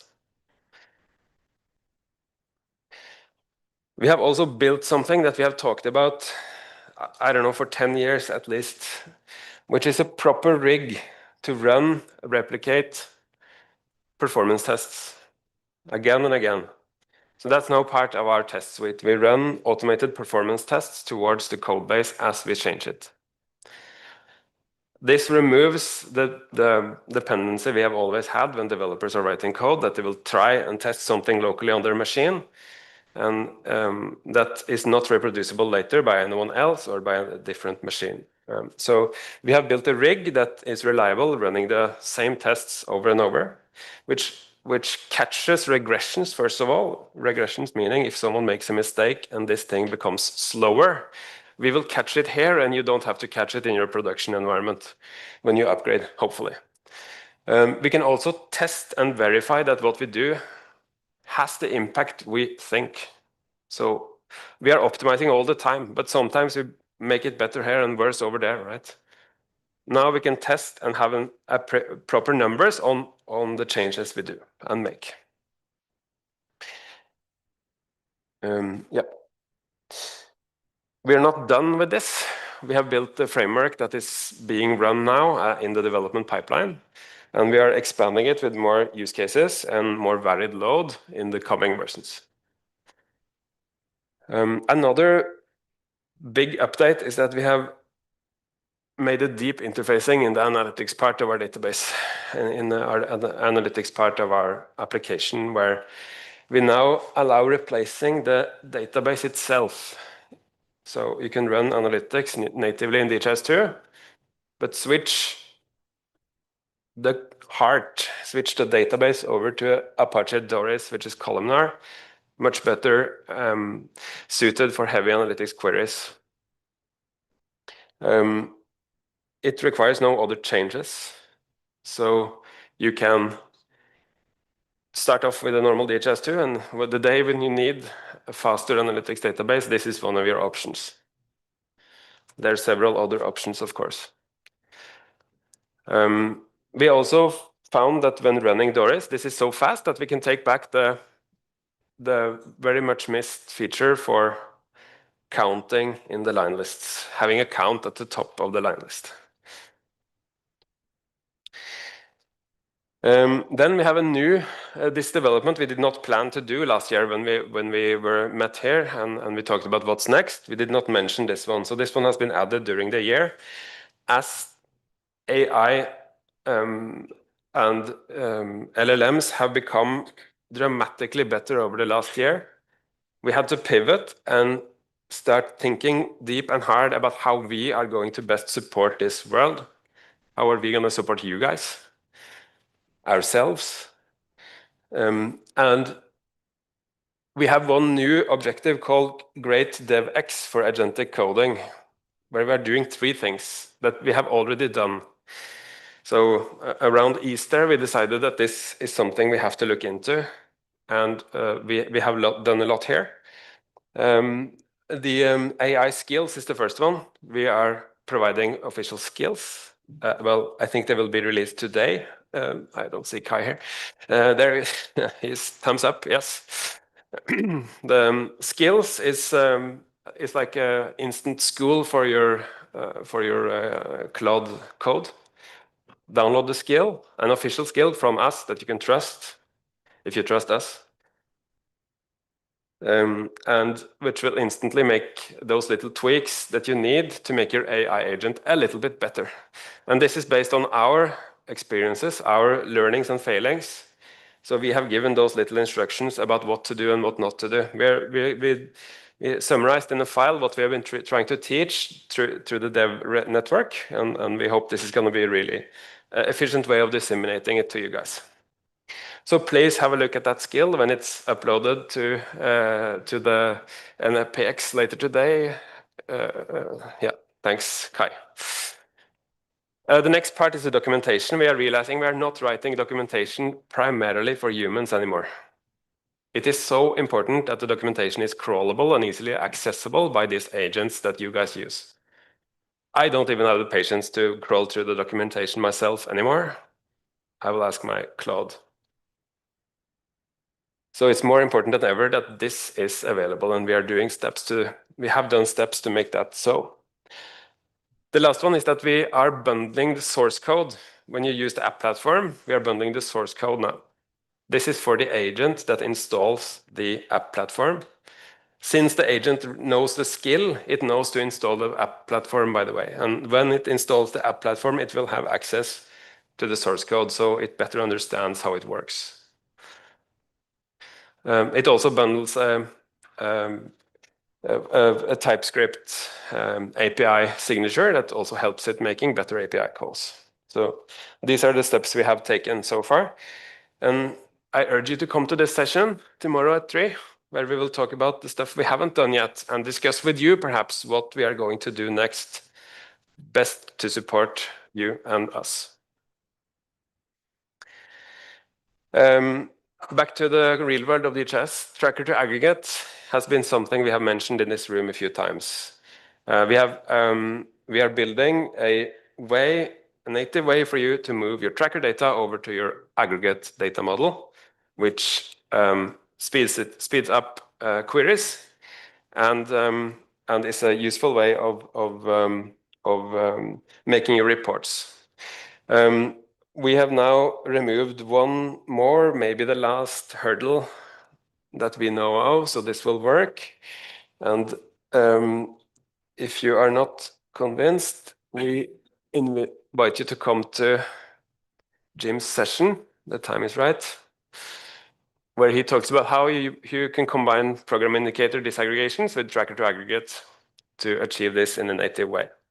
Session Wednesday at 4. Then a little break from the normal stuff. I'm going to show you an experimental feature, and this is experimental in more than one way. I'm going to try to actually do a demo. And the feature itself is what we call experimental. Actually, it's experimental because we don't have a UI for it yet. We want to try it out on you guys and see if you like it. We can now replace any string in any app by putting in a key into the data store.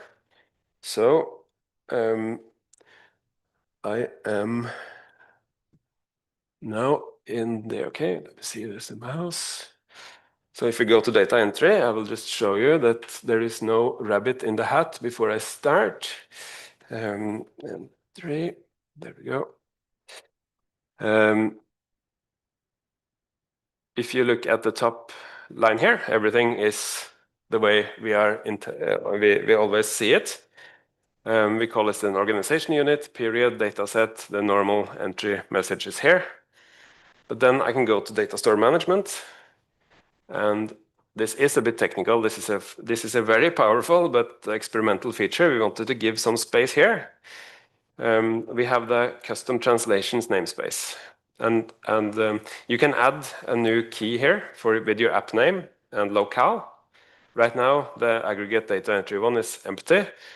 And I have prepared a source I'm going to copy in here, which replaces some of the text we are used to see, organization unit with school, for example, in the data entry app. So and now save this and go back to the data entry.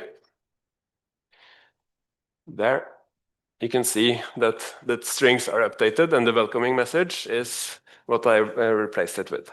So this is something you could do anywhere. It's a very low bar change that would be possible to make in any string, in any app. Well, we have just released it in 6 apps so far, but it's coming in all the apps. So it's on the way out. Okay, there we go. All right. The next 3 issues is the next 3 features are my last 3 before I hand off to Marta. The first one is an improvement of the shortcuts, and as you can see, if you look very closely, you can see that there's a typo. So we have added fuzzy search to the shortcuts. We have also added deep links into the subsections in the apps. This was a long missed feature that we used to have in an old version, but now we have properly implemented it. It supports all apps. It supports even your custom apps, where you can get deep links into different sections in your apps.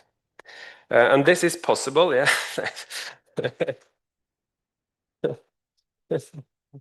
These little things that get missed.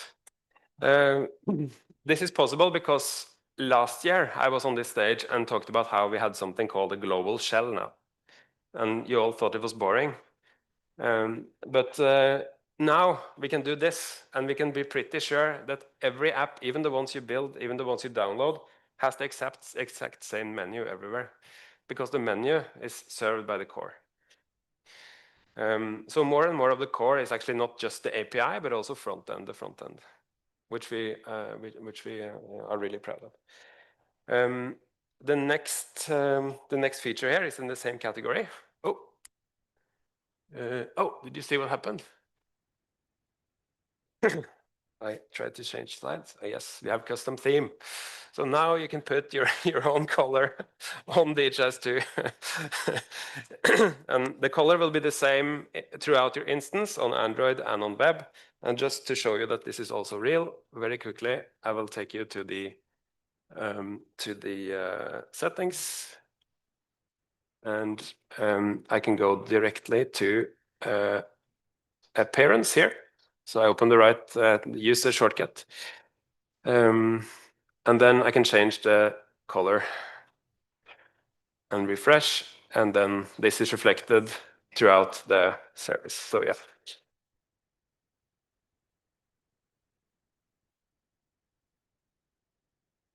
Then the last one in this category is fittingly my last slide, session expiration.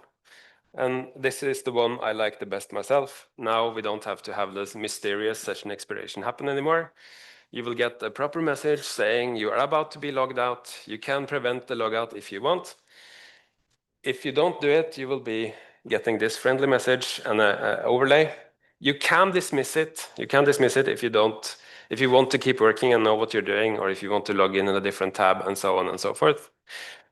So this this is the latest, and my last slide, fittingly, my session has expired, and I will give the word to Marta.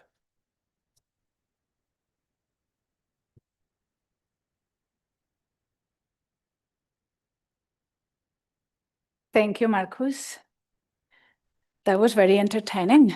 So I'll try to keep the level, but hello, everyone. I'm Marta Villa, very happy to be here one more year presenting the nice features that we bring in. I will start by saying, do you know how much when you prepare for a presentation and you review everything, and then you think everything is perfect and you're waiting for the tiny mistake? So the tiny mistake was on the first slide, where we said that the Android app was version 4.3. It's actually 3.4. Hopefully you have forgotten that slide. It's 3.4, DHIS 43, Android app 3.4. It wasn't easy, but yeah. So 3.4, but from now I'm going to be talking about both web and Android. And we are going to start with configure, which are the functionalities for the admins.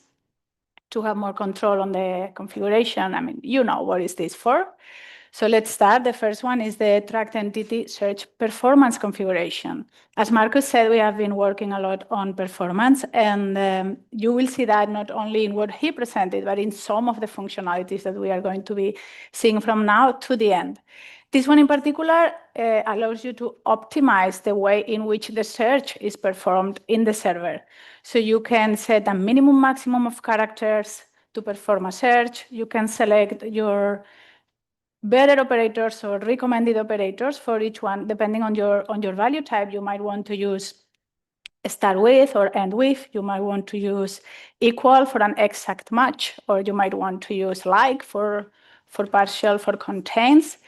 And for some of them, for equal and for ends with, you can optimize them even more with trigram indexing. So this is recommended for big tracker implementations where the search can become a bit slow sometimes. So hopefully this will make a difference on that end. So moving to the next, non-analyzable tracked entity attributes. We always have fancy generic names, but this is just, what this is doing is enabling us to keep sensitive personal data, personal identifiable data, or just sensitive for any reason, on the data entry screen when you are working with the individual at that very moment, but preventing that information and those values from moving to the analytics apps where you might have, thank you, where you might have many other users actually exploring the data, exploring the whole cohort of patients, the volumes of the facility. They will not see these attributes if you mark them as do not expose in analytics. It kind of replaces what used to be the confidential functionality that didn't, well, I'll stop here. But what it also does is that it doesn't move the values to the analytic tables. That's actually how it is protected. So it will help for privacy, but also for performance, is making your analytics tables slightly smaller. So hopefully it also helps on that end. Next one is Android metadata sync improvements. In this case, it's a change for improving performance in the sync process. Until now, the periodicity of the Android app to check the server for changes was 1 day, 1 week, or manual. And now we have added 2 more, 6 hours and 12 hours. In certain cases, you want to be able to have the app checking regularly. It's not the most common, but it happens. So we have added these 2 smaller periods, 6 hours and 12 hours, so that the app can ping the server in smaller time frames.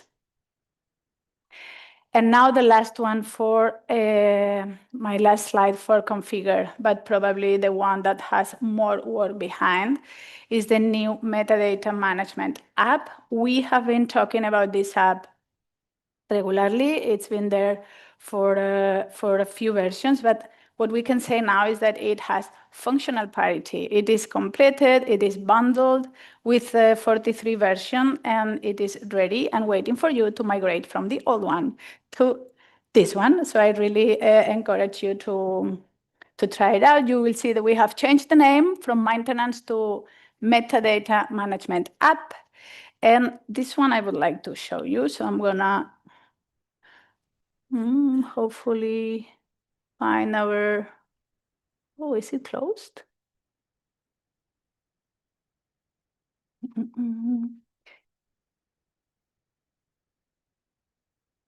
No, it's here. I didn't recognize the yellow. Yeah.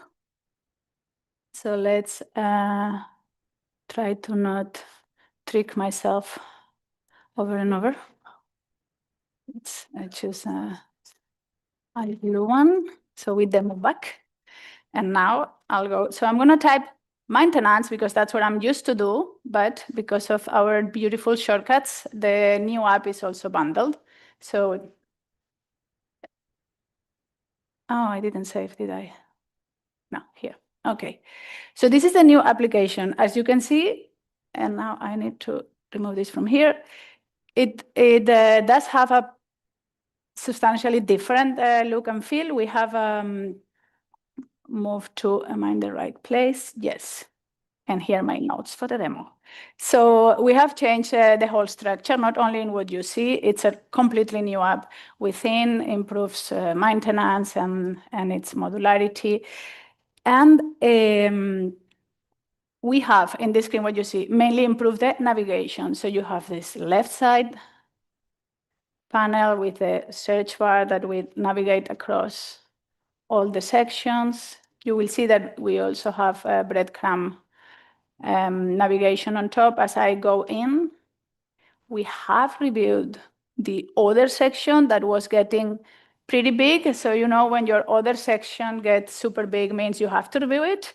So some things have been moved around. You will find, for example, predictors together with the indicators, because it made more sense that they belong there. You will find a section for option sets. They have earned a section. They are not in others anymore, and they have the groups and the group sets. And we have also some useful links below here to connect with metadata integrity checks and different actions that are very related to what you do in this application. So let me show you a little bit around, because there are some functional improvements. There are, of course, the UX, user experience functional improvements that we have made by creating the new app, but we have also tried to be a bit opportunistic in adding small things that were requests from the COP that will not delay the development substantially. So those we have been adding, the team have been adding as well. And then there are new functionalities that we really needed, and they have been added. So for example, for data elements, here you see the breadcrumb navigation. Now you can filter by org unit group, data element group, and you can do some bulk actions. For example, you can change the sharing of all your data elements in one group quickly. Yay! And then within a data element, here we have our beautiful breadcrumbs evolving. You can as well select the groups in which this data element belongs within when you are creating the item. This was outside. We're trying to facilitate that configuration. And now let me move to another one that I really like, which is in the categories. For category options. For example, this is not new, but I want to remind it. We have the possibility to merge metadata. So if you find yourself with some duplicates, you will be able to merge them using the UI. It will take care of everything from now on. Your values will be matched to the new one. So this is to help implementation that have been ongoing for a while and end up with two option sets for two categories for gender, or certain groups of ages are duplicated, similar with indicators. So trying to facilitate that. And then also a very nice one, and you will see this in other places across the app. We have a new drawer that will help in some places not to lose the context on where we are working. So now I'm in my category option and I need a new section. So right now I can click on add new and yay! So we can add it and save it and not lose the context, and it is available for me in this list. So that's pretty beautiful. And then let me show you, I'm gonna be quick, I really enjoy this app. In the data sets, for example, more opportunistic changes that we have made, you will see for data sets and for programs, for objects that are pretty complex, we have added a sidebar navigation menu. You can also scroll up and down. But for example, here, your list of data elements now is telling you where are these data elements assigned. And you can say, oh, show me only those that I have not assigned yet. That's hopefully also useful. And I see we have a lot of admins in this room, which is good.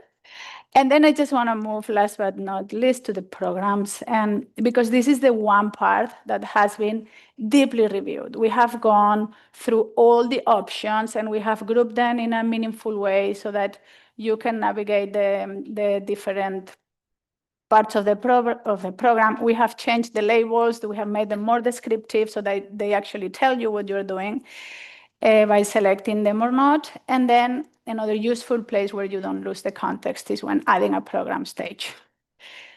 So I'm gonna stop here with this demo. If you are in those type of population that enjoys doing things with their hands and not throwing a prompt to AI and waiting for the magic, you have this app. Or you can use it to validate what the magic did and explore your metadata. So big congratulations to the team on reaching this milestone. It is up.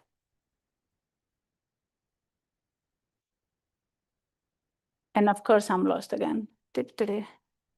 Yay. Okay, so we are going to move to collect. These are the functionalities for your users that are collecting data, both in web and in Android.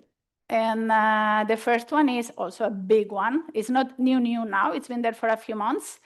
But as you know, the support for JavaScript in custom forms was dramatically discontinued in 42 with a new data entry application. So this has been added now. So the new data entry app that you can use in 42, so no gap, supports JavaScript. What it will do is that it will wrap your legacy form in an environment that will replicate the behavior. We have been testing with a lot of forms, and hopefully most of your JavaScript functions and code are supported. But if you find something that doesn't work well, just let us know, because the team keeps on updating this plugin as we get new and new examples. You don't need to do anything. It works with the same configuration as before. It will detect your JavaScript code and just make its best to render it properly. It's available in the new app from the version 102.0.0 and above. I don't expect you to remember this, but it's in the documentation and the bots will tell you. Next one is on working lists. We have new types of filters and new value types for the filters. This is on your Capture app when you want to list your TIs, your patients, your commodities, whatever you're tracking. So now you can filter on any item by checking if it's empty or not empty. So you can say, show me all the patients that don't have any value here because I want to track them, or that have any value in this field. You can do that. And then in the regular filters, you will find more value types supported now than before. They are all supported with the exception of multi-text. So the working lists are waiting for you to use these new filters. And then a small, huge thing, we do now support priority in the actions of the program rules. This is exactly the same behavior as the priority that you could use in the program rules themselves, but within the program rule, if you have 5 actions and you need them to be executed in certain order, you can now assign a priority there, hopefully reducing the number of program rules that you need. And it will be visible in your list of actions. You will see that field priority to help you keep track of your configuration. And the last one in this case is the support, the last feature, in Collect. The support of Markdown and Legends within the Android feedback widget. The Android feedback widget is a little part of the screen that is within Analytics, and it will only show if you send something there. So there are 2 actions, display text and display key value pair, that you can decide to display in the feedback widget. If you do that, it will show up there. And now what the new thing is that it renders Markdown formatting, and it supports headings, table layout, different lists of items, and then formatting of text.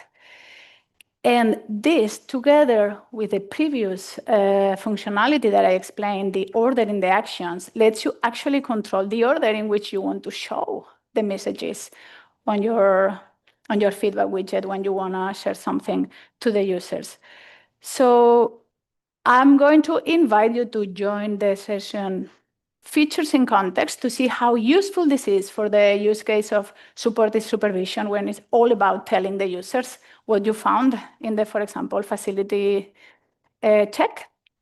And in this session, we will have the team from PATH and from BAO to share we will demo the functionality ourselves, but then we will have PATH and BAO joining and telling us how they apply this into their supportive supervision projects, since actually this is the result of a contribution from BAO and PATH to the core to support this functionality. So we really appreciate that. And please join the session. And with this, I'm going to move to the last part, analyze the analytics apps, the ones that let our users make sense of the data that takes a lot of efforts to configure and collect. So I'm going to start with probably one of my favorite changes in this version, which is small and huge at the same time. We have made some changes on the around period, so I'm going to explain both together. But if you remember, I'm sure you do, now when you're analyzing, there are a lot of periods that you might or might not use in your implementation. So from 43, you can actually decide which ones are exposed to your end users. And you can also decide when you are analyzing with relative periods and with the weeks, you can decide which type of week am I actually pulling when I use relatives. So this, in short and simple and useful, means that you can, if you use different epi weeks in your implementation, different 2 weeks start Monday, which is the ISO standard, now you can analyze by any epi week that you use, both with fixed periods and relative periods. So I'm going to quickly show you that, because it's visually very interesting. So I'm going to go to our loved data visualizer in a new tab. And just remind you how this looks. It's a very long list of periods. So if I go now to settings,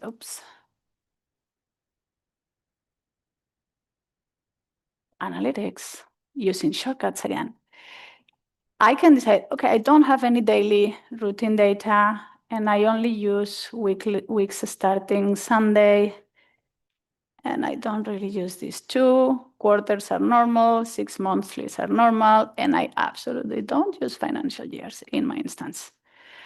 Here is where I can say that my relative weeks start on Sunday. If I choose a different one, it's going to tell me that, hey, that week is not available. So we have some validation here as well. And now settings are updated. And I want to open yet another tab to show you how the menu looks now. Look at this. Simply beautiful thing. Pretty good thing. And these things we know, they really affect the user experience because the users don't really process everything that is shown. This really talks. So moving on. Another cool feature that has been there for a while because of continuous release, but that we wanted to announce to you in this forum is the dashboard slideshow autoplay. What this lets you do is to display the items of your dashboard in full screen and automatically iterate them. So you can set the screen time that you want for each, and it will keep on rotating your different items. So we think this is particularly useful for operational management rooms or health intelligence centers to have your data displayed in real time. If it's the same display more than 24 hours, it will tell you that maybe you need to refresh to get the new data. And lots of improvements in maps. We are, as you know, trying to platform-wide have an integrated user experience, and these are the small pieces that we are changing here and there. We have we are harmonizing the data item selector. So now maps use the same data item selector as the other analytics apps. It was slightly different before. And with that, you get the possibility to create calculations directly in maps or analyze by options in an option set. So it really brings all the richness of the component to the Maps app. You can also now display multiple layers for both timeline and split map displays. And we have added last point here, environmental and climate layer sources in the Maps app. This was available already on the Climate app. We have brought them into the Climate app as well, to the Maps app as well, for stronger support the use case. And I'm going to spend the last,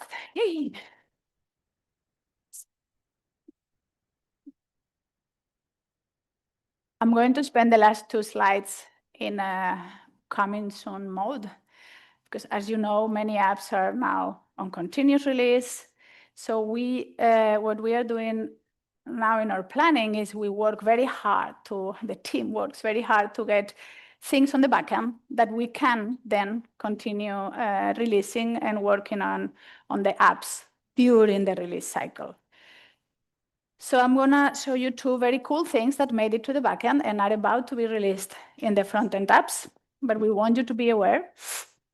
So the first one is, let's make it big. It's what we call the bulk data entry plugin. This plugin is available in the Capture app and is there to support the secondary data entry use case. When you have to copy data from papers, it's a big line, and then it will replicate what you are seeing in that paper with data in lines. That was a short video for how much I talk. So let's play it again. It lets you collect data from several stages at a time. It lets you do some bulk actions, as you will see in a minute. You can apply the same value to all rows if that's the case. You can copy and paste. So we are really trying to accelerate the data entry process for the secondary use case with this plugin, and it will be released soon after summer. And then, last but absolutely not least, I have the honor to talk about the latest addition on our suite of DHIS2 core apps, which is the Individual Data Visualizer app. And what does it do? It integrates the analysis of individual data in one place. So we want to have one app that is your entry point for analyzing individual data, independently of what type of output or what type of visualization you want to make. The user experience is based on your metadata. We are trying to replace as much as possible terminology like tracked entity instance enrollment, and so it will say person, it will say child program, it will say HIV program, as much as possible. It will let you analyze data at all levels, tracked entity, enrollment, and event. You can do line list and pivot table and transition when the selection makes sense between them. And it provides extremely flexible analysis capabilities. You can select multiple units, different dates, data across stages, across programs. So your users really need to know what they are doing. They need to know their data. They don't need to know DHIS2, but they need to know their data. So this is a new app, Individual Data Visualizer, and it's going to replace in the first version line listing and event reports. And then we will continue working to integrate the charts, and then everything will be in one app, your line list, your pivot tables, and your charts when the source is individual data from any kind of program. So that's a big thing. Yes. So today I'm actually leaving the more difficult demos to other people. So this demo is not going to be made now, but I want to show you the UI. This is a busy screen, but we did this on purpose. We want you to see clearly that, the analytic capabilities are another level. And And we have done a lot of user testing. We have to thank most of you that have joined or responded to our calls on the COP. We will continue doing that. We want to get this right. And it's not simple. It's not simple, but of course, it's not an app that you can use without really knowing. So it will, but they will get used to it. So you see here, the first thing you select is either I'm working with a person or I'm working with my data. This is the tracked entity type name. So it will say lab sample, if that's what you are working with. And then here you see that you have different org units, different dates. So you can make different combination of that. And the app will make, so you will make your selection on my attributes, my data from events, and this event report, this report date, and this enrollment date. And then you will choose, how do I want to show? I want to see a person list, a list of people. I want to see a list of enrollments. I want to see a list of events. The app will make the best effort to offer you the options that make sense for your selection. And then you can switch and see your data in different manners. You can also switch to pivot table at the moment. Charts will come after. And I want to make sure I don't forget anything. So let me see my notes. But yeah, I think this is mostly it. But I want to give you an example. You, for example, will be able to say, show me the patients that were enrolled in this particular program during 25, for example, and had a visit in June 26. So I can see which ones are following up, and we can combine those dates. I can combine enrollment date and I can combine event date, or I can say, show me the patients that have been in the program for this number of years and show that positive test in this particular case during last month. So it really will make a difference. So I strongly encourage you to join the session Features in Context for Epidemiological Surveillance. In that session, we will have the CDC team joining us to explain the use case and the collaboration. These last features that you have seen have been developed as part of our collaboration and guided by the epidemiological surveillance use case. And then we will have Caroline making a deep demo of all these functionalities. So please remember, Tuesday at 11, that's tomorrow, at 11, join us to get to know the new girl in town, which is this fantastic individual data visualizer application. I'm going to leave you with this. I think this app deserves another applause, and then we will have the climate team.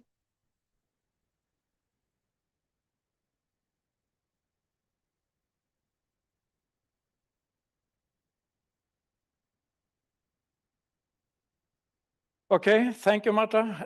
I think we really also belong just after the analytics session, as most of what we do on the climate health team is also surrounded around analytics, and the teams are cooperating closely together. And so we will present what's new in the climate and health field.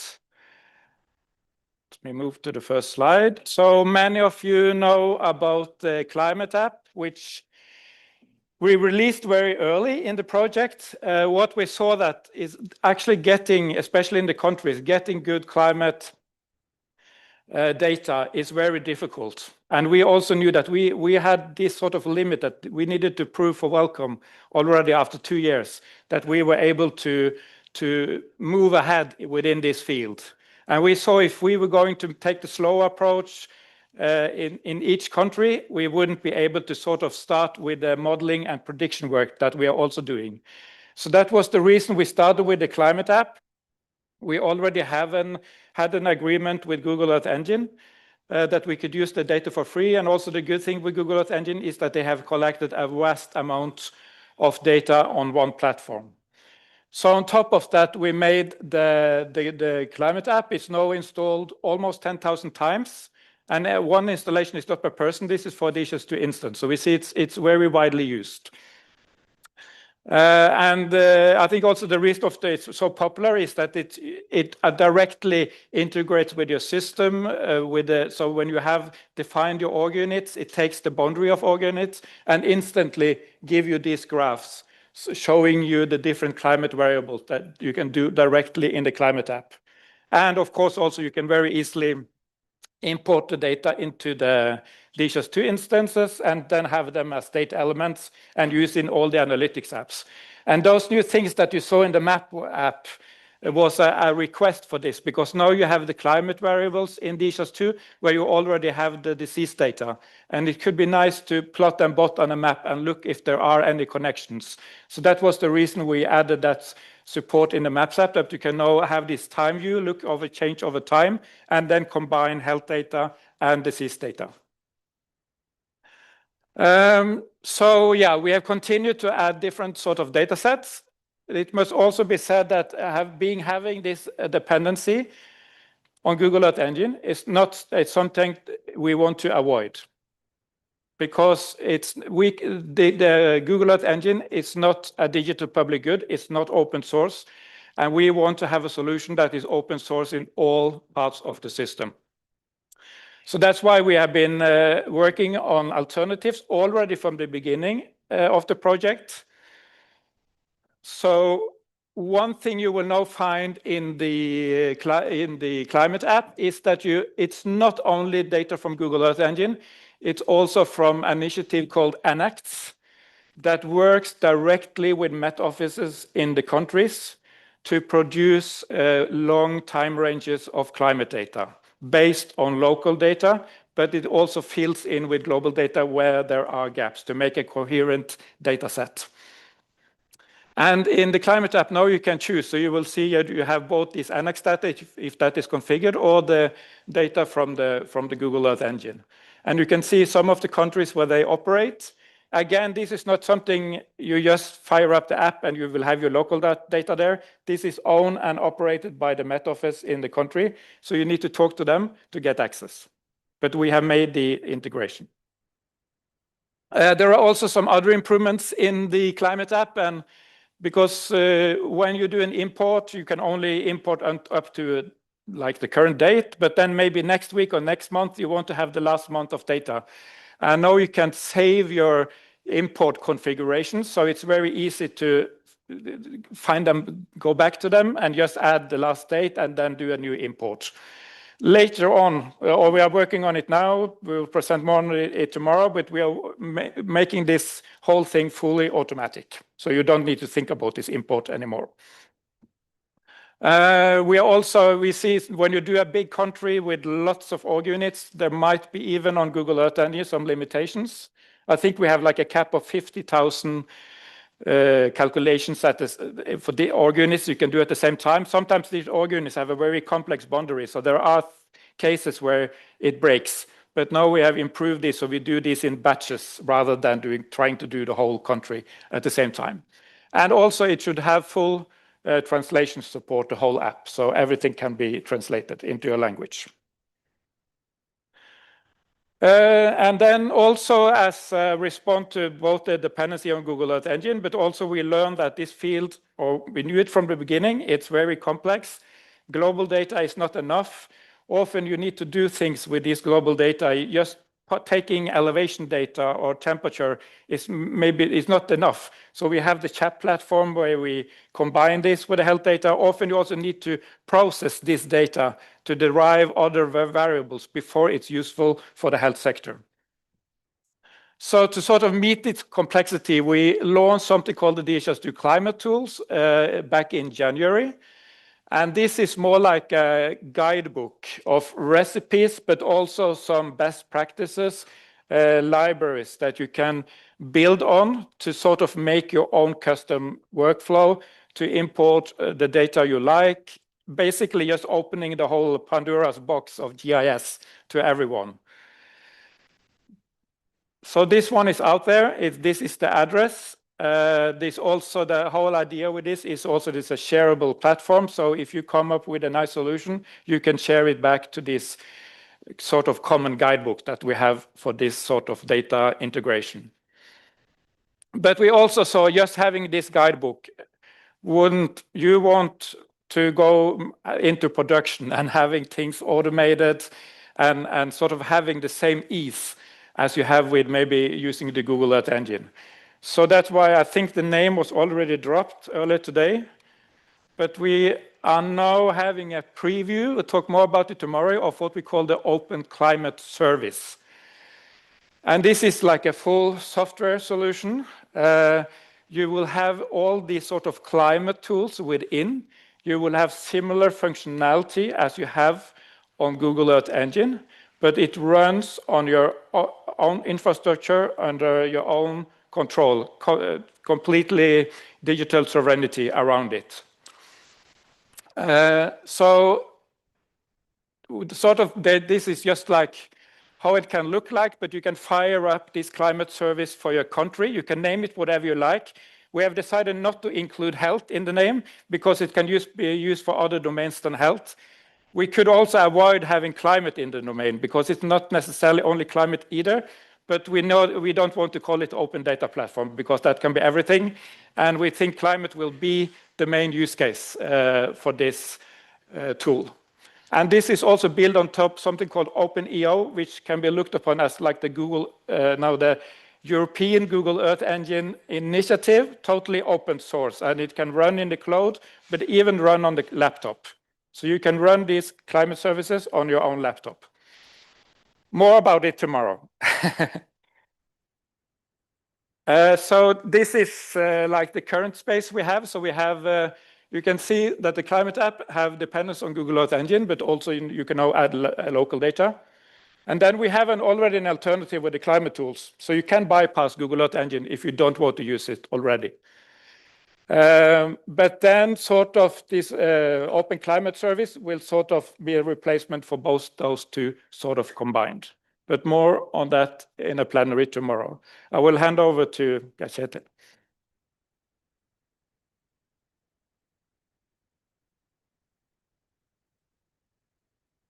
Thank you. So then I'll take over for this small red part of the figure. And I guess many of you don't, like Marta said and Marcus said, we don't trust people with slides and screenshots. So I will be this untrustable guy that just gives a warm-up to Eirik that will actually show a real demo. But for those of you that don't even trust a demo, at 1 today, we will have the first tech session for the Climate Academy, where we will be around and you can install all of the things that we are now showing. You can try it on your own laptop. You can implement your own things to integrate with it and so on. So the setting here that we are working on, just to remind everyone with Chapman, the Climate Health Project, is that we have some kind of data, which is typically rain, temperature, coming from the Open Climate Service. There we are now. And health data coming from DHIS2, harmonized using this functionality. And then we essentially just want to learn some kind of pattern or relation, mathematical formula that translate this into how disease will be in the time ahead. So this could, for instance, be that you have climate data for a year, and then this is like a map of Vietnam, and you could kind of see in which regions you expect a lot of dengue, something like that. And also to mention here, a bit like also Björn said with the Open Climate Service, this is not restricted to climate, so it can have uses beyond. The main setting here is that we have data in, we learn some kind of relation, and we are able to predict or anticipate ahead in time. So this can be generic and broad, and we have explored it a lot for the climate in the Climate Health Project. So the main thing we do is that we provide a standardized interface. So this is also how we operate often in DHIS2, right? We make platforms that support a range of ways of solve it concretely. So the CHAP platform that we have developed does not do any modeling at all itself. What it does is to provide an interface, standardized formats that allows a range of things from countries and from various global organizations, the academic literature to be integrated. And we do this by a plugin system where the community can then contribute new models. But new this year, they can also now contribute how these models are being evaluated. So we will show that, and Eirik will show that a lot, that when a model makes prediction, it's very important to see if it was accurate enough. So the whole community can contribute their own models, and we will evaluate it in a unified way. But if you don't trust our way of doing the kind of default way of evaluating them, you can also contribute in the whole community now ways of doing this evaluation and how to visualize it and all these plots. So last year, we actually got this just ready in time for the DAC. I think we had it on Sunday evening, one day before DAC. Now it has become much more mature the last year. The community have contributed. So here we have 34 repositories on GitHub that are distinct models contributed by some from our team, but a lot also from the broader community. And new methods and collaborations are also in the works. With all these available, and Eirik will show more on this, then the ministries in a country, the disease programs, they can go inside this modeling app that lives inside DHIS2, where they can now select between all of these repositories that have been contributed by the community. And then you see a lot of like, what is the quality of this, who has made it, so that we also make sure that, that we give credit to those that have actually developed the models themselves, since we are a platform.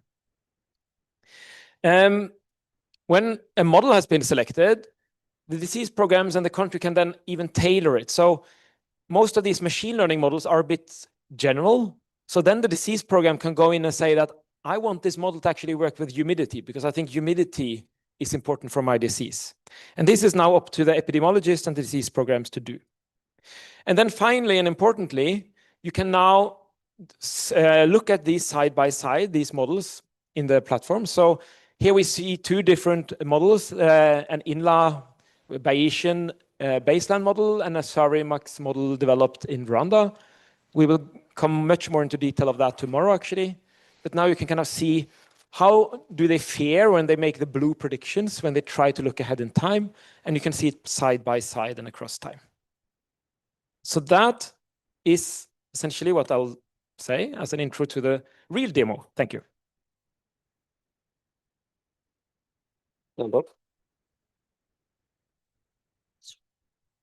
Great.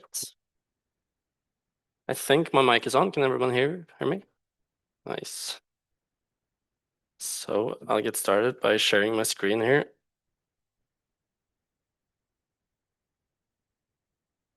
And I trust you can see it now.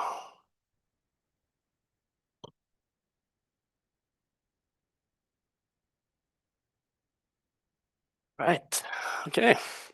So good morning, everyone. Nice to see you all here. I think I am the last presenter. We're saving the best for last. I have a lot of things to talk about with this new release. I will talk a bit about the chat platform in itself and also the modeling app. First of all, for those of you who don't know me, my name is Eirik. I'm a software developer at the Climate and Health team here at the university. And we've been working on this new release that we really want to show you. About a year ago, I stood on this very stage and I, with Herman, showed you a lot of things in the new modeling app. Back then, it was a completely new release. We were very proud of it. It had a lot of new functionality and also a complete redesign of the whole thing. That was version 2 of the modeling app. Now, 1 year later, we released version 6 of the modeling app. So as you can tell, we're a team that moves quite quickly and we do a lot of things. We ship a lot of things. So for me to stand up on the stage and show you everything that we've done in the last year would be pretty much impossible. So I'll show you a very small subset of what I think will be the most impactful things that we've done in the last year. Now, I've decided to do a live demo. What can go wrong, right? And since we're moving very quickly, things can go wrong. But I have some things that I want to show you, and then I'll talk more about it as we progress. In last year's demo, we pretty much ended up here, and this was the biggest new feature that we had in the modeling app. It's the compare page, and this page is the way that you start building trust in your models and seeing how the models behave on your data and whether it picks up on the trends and understands the target that you're trying to predict.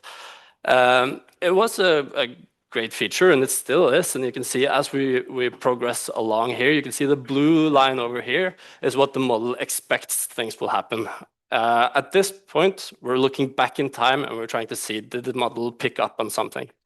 Now, as you can see, the orange line, it pretty much always fell within the blue lines and pretty close to the thick blue line in the middle, which is the median of what the model predicted. So this is a fairly good model. However, if it's one thing that we've learned in the last 30 years of building DHIS2, it's that we can get you very close, but for the last 10%, everything that you do needs to be adapted to your local country. And this is also true for predictive modeling. The way that you evaluate, for example, a model that works on global data versus local data is very different. The way you evaluate, for example, a malaria model is very different than how you would with a dengue model. It also varies from country to country. How you evaluate a model in Nepal might be vastly different to how you do it in Ghana, for example. And to look into how we could fix that, we built this extendable plugin system that Geir Kjetil talked about. I have this model right here, and I'm displaying this within the evaluation details page. It's a brand new dashboard that we built, and it is a way for you to dig into your predictions and seeing whether, looking back in time, did the model pick up on the things that do wanted it or not. And it has much of the same functionality as the compare page. You can zoom in, you can look at the different data, you can see how the blue lines behave over time. And for this model right here, it looks like it's onto something. It's moving as the orange line is, and it's picking up on something, and it understands most of the context. So everything that you see around this page over here is all core, and we ship it with all the models and all the different things. But the thing down here called the evaluation plots is the brand new thing and the new different thing that we're now putting out of experimental and into every model that you have. So probably you would have to look into different things before you can start building trust in a model, and you need to understand different metrics, and all the models have different metrics, and all the use cases have different metrics. So we wouldn't be able to ship all of these things out of the box. What we rather did is that we shipped a lot of evaluation plots that we think are useful for most models, but all of this is extendable, so you can build it into your own CHAP core system, and you can display any kind of visualizations that you want. These are the different metrics that we have out of the box. With CRPS, it's a couple of different metrics that you can use to understand your models. I'm also showing you another chart called the predicted versus actual that we're also shipping with all models.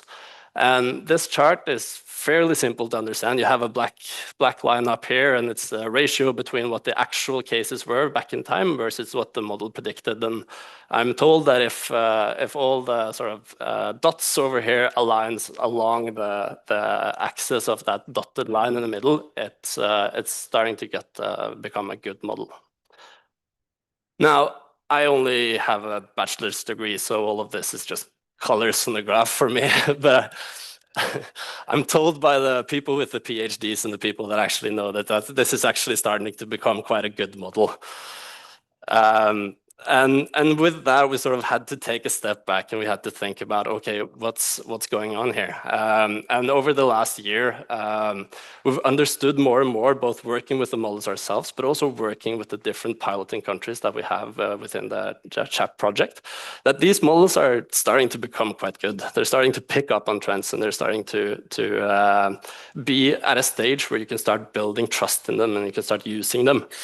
And we had to ask ourselves the question, what now?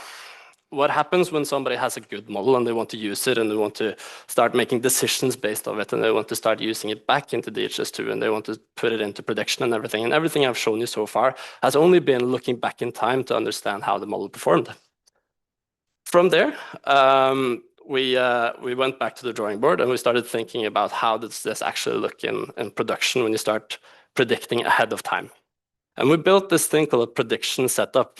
And it's a fairly simple demo. I'll just call it demo for now, and you can see it goes into another view, and it's empty now, and it doesn't show you a lot. But what's actually happening here is that you're saving the configuration that you now trust You're saving the model, you're saving which data types that you want to use, you're saving the period types, you're saving the regions that you want to predict for. From there, running a manual prediction is super simple. You just decide how long you want to include the data for. In this system, I have data for up to December 24, so I'll run a prediction for that. And you can see that one active job gets added to my recent activity, and I also have a running job up there, meaning the model is now predicting based on the latest data in your system, and it will come back with a result. This is your glass view into everything that's happening on your CHAP core side. Now, I've, of course, cheated, and I've made this up front, and I have a demo here for the same model, but I've just done a couple of predictions back in time, and I'm going to show you what the output of one of those predictions are. So for this latest one that I built, I have the predictions over here. The predictions over here is for June, July, and August, and it will now start predicting values ahead of time. So it doesn't know the actual values for the time periods it's predicting here. You're looking into the future. Quite magical. And you can see the output over here, and it gives you all of the different regions, and you can look through what the model sort of predicts. This is a dengue model, and it predicts how many dengue cases you will have in the different regions over here. Now, of course, to me, this looks like something is happening. It's increasing. There's more disease cases in your region for that area. But for me, it's also very, very difficult to understand, is this an outbreak or is this just a seasonal change? When weather changes, you get more mosquitoes, you get more disease cases. And I have no idea to sort of validate that by just looking at this. So we built in what we called outbreak thresholds. They're also called endemic channels, but they're basically statistical methods of looking at what is the sort of expected number of disease cases that we would get in a region. And it's the dotted lines over here, and it will sort of follow the different curves, and you will see that this is sort of what your region is already planning for in that time period. And then you get a much better overview. Is this a seasonal change, or is it actually an outbreak that wouldn't be planned for? You can also change the probability of how certain you want the model to be before calling it an outbreak. So if I change it to 50, you can see that over here is actually going over the endemic threshold and marking this as a potential outbreak. So for that region, for that time period, the model says it's about a 50-50 chance whether this is going to be an outbreak or not, and we don't want that. I'll set it to 90, only show an outbreak if the model is 90% certain that this is going to be an outbreak. Now, this is looking ahead of time. This is a prediction into the future, but here and now, it's not doing us any good, actually. It's just a display, and we want to actually start using this for something, and from there, we've now built functionality to bring this back into DHIS2. It's an import form, and you can choose where to import the different quantiles. You can choose whether you want to import the alerts, the outbreaks or not. And you can also check and uncheck if you want to clear all the previous predictions that you just put in. I'll click clear and import, and we have an animation here. It's very quick because the performance of the new version is super fast. I'm trying to get a race.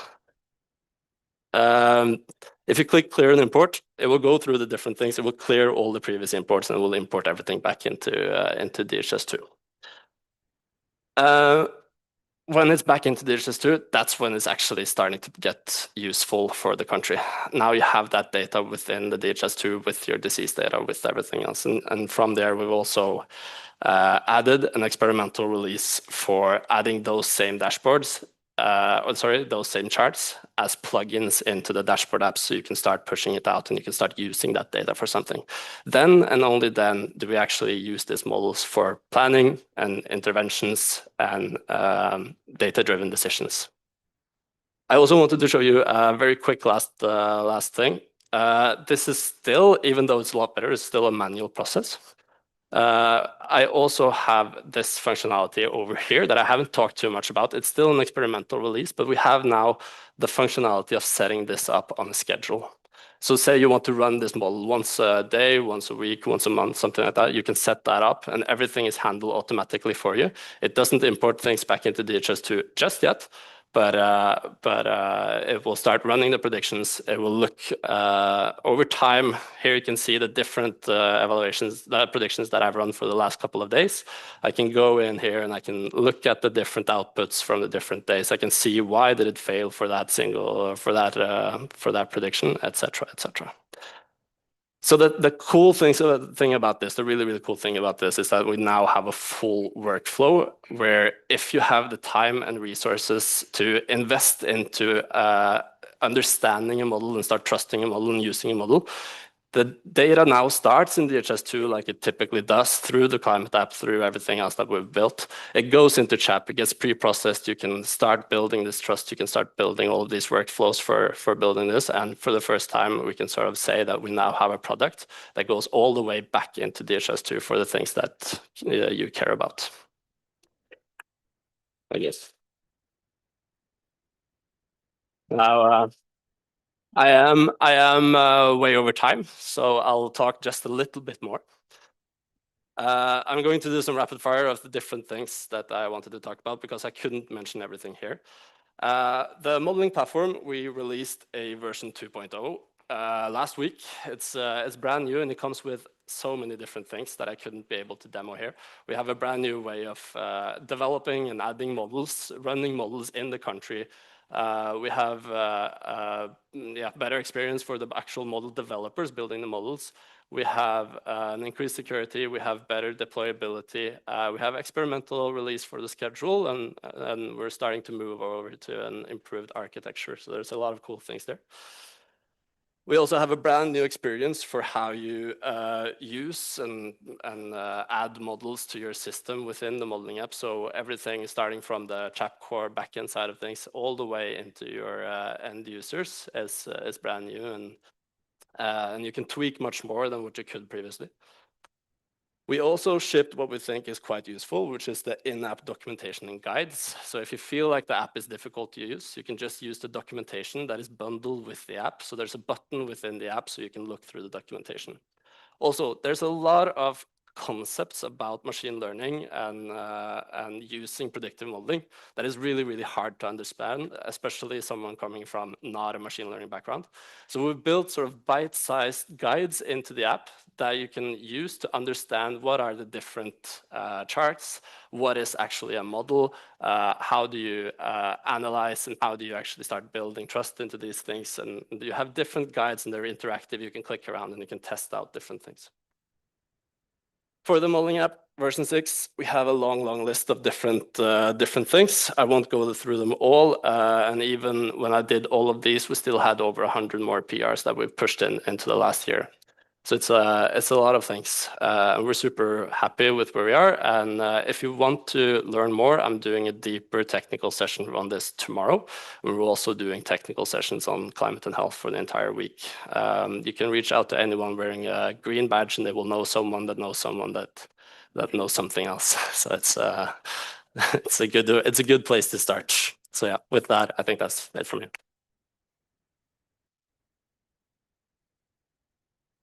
So if you didn't believe that we were agile, this is all released yesterday.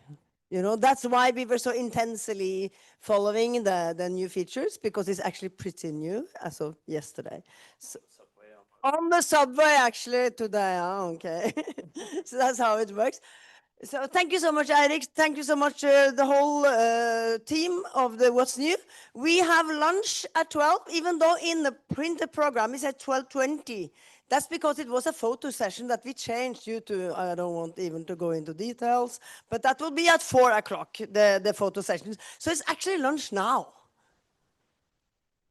Yay! And we will be back 1:20 for parallel session over at the library, you know, just passing by here. There's a lot of parallel auditoriums. For the tech sessions, it's actually in the building in the middle. The tech sessions after lunch that they were mentioning, setting up, you know, bring your computer and all for the academy. That's in the middle building. You will see where it is. Lunch. And for some of us, it will be kind of a lunch meeting.